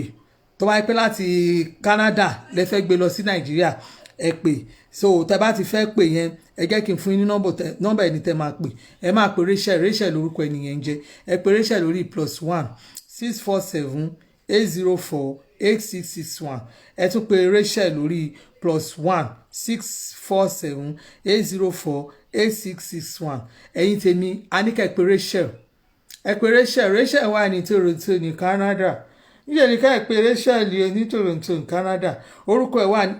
ẹ̀ Rachel Brown +1 647 804 8661 gbogbo wàhálà ẹrù yín Rachel ló máa bá yín rù láti Nàìjíríà wá sí Canada bá yín gbé láti Canada wá sí Nàìjíríà bá yín gbé so kò ní jù bẹ́ẹ̀ lọ ta ló ń bá mi kí lẹni ẹni Ọbalá I bet you will follow us and vote for us last ni o ẹgbẹ́ wo lẹgbẹ́ tí yín tẹ́ ní ẹgbẹ́ wo lẹ́yìn jẹ́ yẹn tẹ́ ní ọba ńlá mi ní dárúkọ yín tẹ́ ṣe èmi ò dárúkọ àwọn fake profile yẹn lórí page mi Ọbalá I bet you will follow us and vote for us last ni o ẹgbẹ́ wo lẹgbẹ́ yín ẹgbẹ́ wo lẹgbẹ́ yín Ọmọ́táyọ̀ Ajíbọ́lá ó ní ta lọ́kọ olè mo mọ̀ pé fake profile ni fake profile ló jẹ́ tó bá dẹ̀ jẹ́ fake profile gbogbo èèyàn ló kú mọ́ bọ̀dá Àdìsá pọ́kọ mi ni gbogbo èèyàn ló dẹ̀ mọ̀ mí dáadáa Àdìsá lọ́kọ mi Àdìsá lọ́kọ mi ìwọ tó lórí ọkọ òkùnkùn lórí àlè èmi ò dẹ̀ sí náà tó bá tiẹ̀ jẹ́ Ọmọ́táyọ̀ Ajíbọ́lá mi ò sínú àwọn tó bá tiẹ̀ jẹ́ bọ̀dá Àdìsá lọ́kọ mi Àdìsá lọ́kọ mi Àdìsá ló ń rò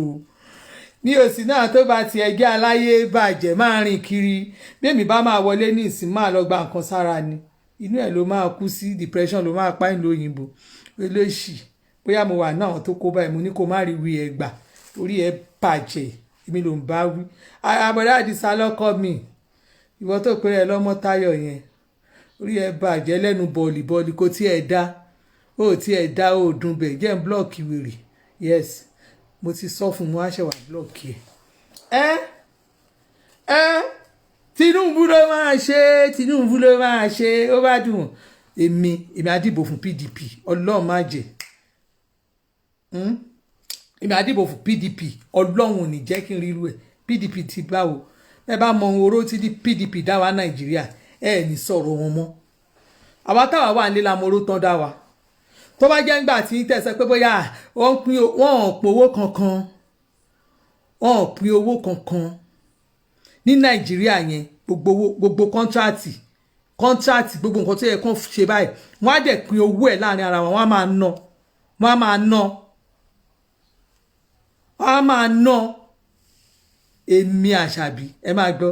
10 million ẹ bá ńlá contact me àbí your campaign coordinator 10 million èmi Àṣàbí èmi ò kì í gbowó bẹ́ẹ̀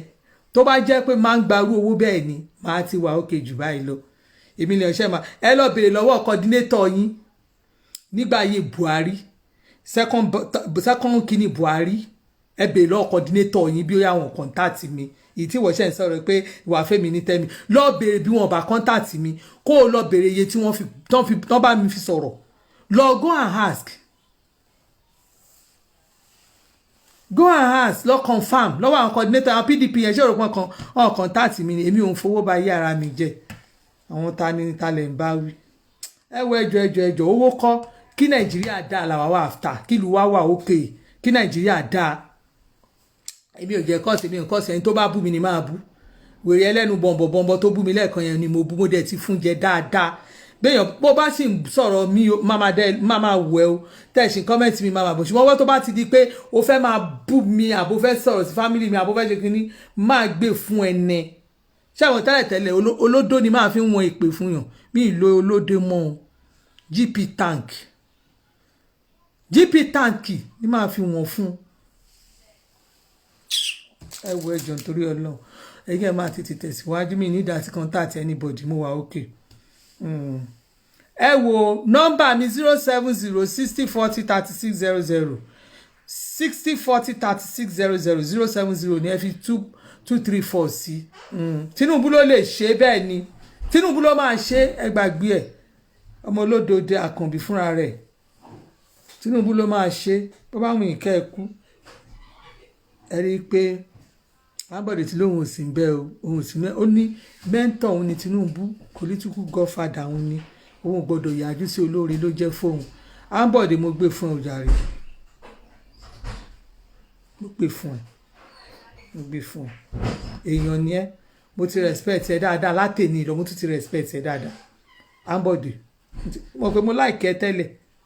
mo like Ambode tẹ́lẹ̀ ṣùgbọ́n èmi máa ń like èmi ò gbogbo àwọn afibiṣẹ́ olóore yẹn ẹ lè sí nínú good record tèmi a máa fi yín wọlé ni a máa fi yín pa ni ṣó ti yé yín tí n bá tún délé máa tún fi yín pa dáadáa ṣó ti yé yín so kò jù bẹ́ẹ̀ lọ àwọn tẹ̀síwájú ń tiwa nìyẹn o ẹ̀yin èèyàn ẹ lọ wò mí lórí YouTube Ọbalẹ̀ Elizabeth ẹ lọ subscribe sí channel mi kẹ́ wò mí dáadáa ẹ máa wò mí bẹ́ẹ̀ ibẹ̀ náà ni ìtẹ́ ẹ bá ń wò yẹn náà ni at least ṣéǹgì tó ń wọlé yẹn náà nǹkan ni fún èmi náà yàtọ̀ sí ká máa gba àwọn owó èpè àwọn tó ń gbẹ́jọ́ máa gbà àyànda àwọn ẹjọ́ máa gbà ẹ wà lórí YouTube ẹ má lọ wé channel ẹ má dá wọn lóhùn ó ń pẹ́pẹ́ wọn ni èmi nìkan lọ́mọ Nàìjíríà tó máa sòótọ́ ọ̀rọ̀ fún yín ẹ má bẹ̀rù àti wá Nàìjíríà àwọn máa lù yàn máa gbé irọ́ ni ẹ mọ̀ iye àwọn èèyàn yín tó ti wálé tí wọ́n ti padà ẹni tí ò jẹ́ pé ò ní kú gbìrì ibi ò ní ṣẹlẹ̀ sí wàhálà ò ní ṣẹlẹ̀ sí yín most of àwọn ọmọ mi tán kidnap yẹn wọ́n máa ń plan kidnapping ara wọn ẹlòmíì àdèmọ́ ẹmọ̀ kọ́lọ́n kó ṣàánú wa kọ́lọ́n kó máa ṣọ́ wa ẹni tí ò jẹ́ gbì òkì kú gbìrì ẹ má dá wọn lóhùn Nàìjíríà ò ṣe bí tẹ́lẹ̀ lọ wọn àwọn ọgbọ́n tó ń parọ́ wípé Nàìjíríà wọn máa pa yín lẹ́sẹ̀ wọn kò sí tó ń jẹ́ pọ́n pààyàn ẹ ṣáà ń rè mí tí mò ń lọ tí mò ń bọ̀ kò sí nǹkan tó máa ṣe fún yín wàhálà ò ní ṣẹlẹ̀ sí yín ẹ ní kúkú òjijì ẹ ní dààmú lágbára Ọlọ́run ẹ bá ti ń lọ Nàìjíríà báyìí ayọ̀lẹ́ máa fi padà nǹkan kò ní ṣe yín tọmọtọmọ kò ní ṣe yín tọkọ yín tọ ẹ má yẹ kán sọ wípé Nàìjíríà dáa o Nàìjíríà dáa gangan kí ni fìmílẹ̀ jọ èmi ò ṣe kankan o fìmílẹ̀ Nàìjíríà dáa gangan o ìlú yẹn dáa o ìlú tó dáa ìlú alálàáfíà ni o ẹ má yẹ kán fi ẹnu bà ìlú jẹ́ fún yín débi jẹ́ pé ẹ má yé ti Nàìjíríà tẹ́ pé ẹni lè débẹ̀ ṣó ti yé yín ẹ má jẹ́ kán bà Nàìjíríà jẹ́ fún yín o ìlú dáadáa ní ìlú tó fìyàn lọ́kàn balẹ̀ ibẹ̀ lẹ ti máa ṣiṣẹ́ tó jẹ́ kò sí wàhálà ibẹ̀ ló ti jẹ́ pé ẹnìkan jẹ́ pé bọ̀dá mi ẹ wò wọ́n ti mú mi o bọ̀dá ẹ abẹ́ pé wọ́n á fi ẹ lẹ̀ kó o bá ṣe wèrè bí ibà tó bá ṣe wèrè nílùú òyìnbó tó lọ gba one way o máa san wàá san fáìní ẹ ṣùgbọ́n nàìjíríà lọ́wọ́ ti ń kanwọ́ ó ti bá a ṣe ń ṣe láti ilẹ̀ tipẹ́tipẹ́ nìyẹn ẹ bá bu mi ẹ̀yin tẹ̀lé máa ń rúfin jù tẹ́ ẹ bá ti lọ gba abitán ní kẹ́ ẹ máa gbà bẹ́ẹ̀ máa ní alájí ẹ lo alájí ẹ wo ibi tí mo wà nísìnyí o wọ́n ti mú mi o alájí náà bá sọ pé ní nàìjíríà tàwa ẹ̀ eré àbúrò wà bẹ́ẹ̀ agbọ́síkúyọ̀ kẹ̀ ó yá dó síbẹ̀ dúró síbi tó wà yẹn má kọjá bẹ́ẹ̀ yẹn o nàìjíríà la ti ń ṣe àdẹ́pẹ́ra wa má dẹ̀ ní ó yẹ fi mọ́tò ẹlẹ́jọ́ máa lọ àdẹ́jẹ́ kó máa lọ nàìjíríà náà la ti ń ṣe ìlú wa dáa ọlọ́run ìlú wa dáa yàtọ̀ sí pé àwọn táwọn á fi sípò tó yẹ pé wọ́n ṣe nǹkan tó yẹ kán ṣe nàìjíríà dáa o I love my country oh my God love my country ó bá wọn ẹ̀ kó o ṣe pé ìwọ ló mọ̀ ẹ bá bù mí kíkọ́ mi màá tún wá ń jọ́ mi kẹ́ ẹ̀ bú mi àti wá ó dábọ̀.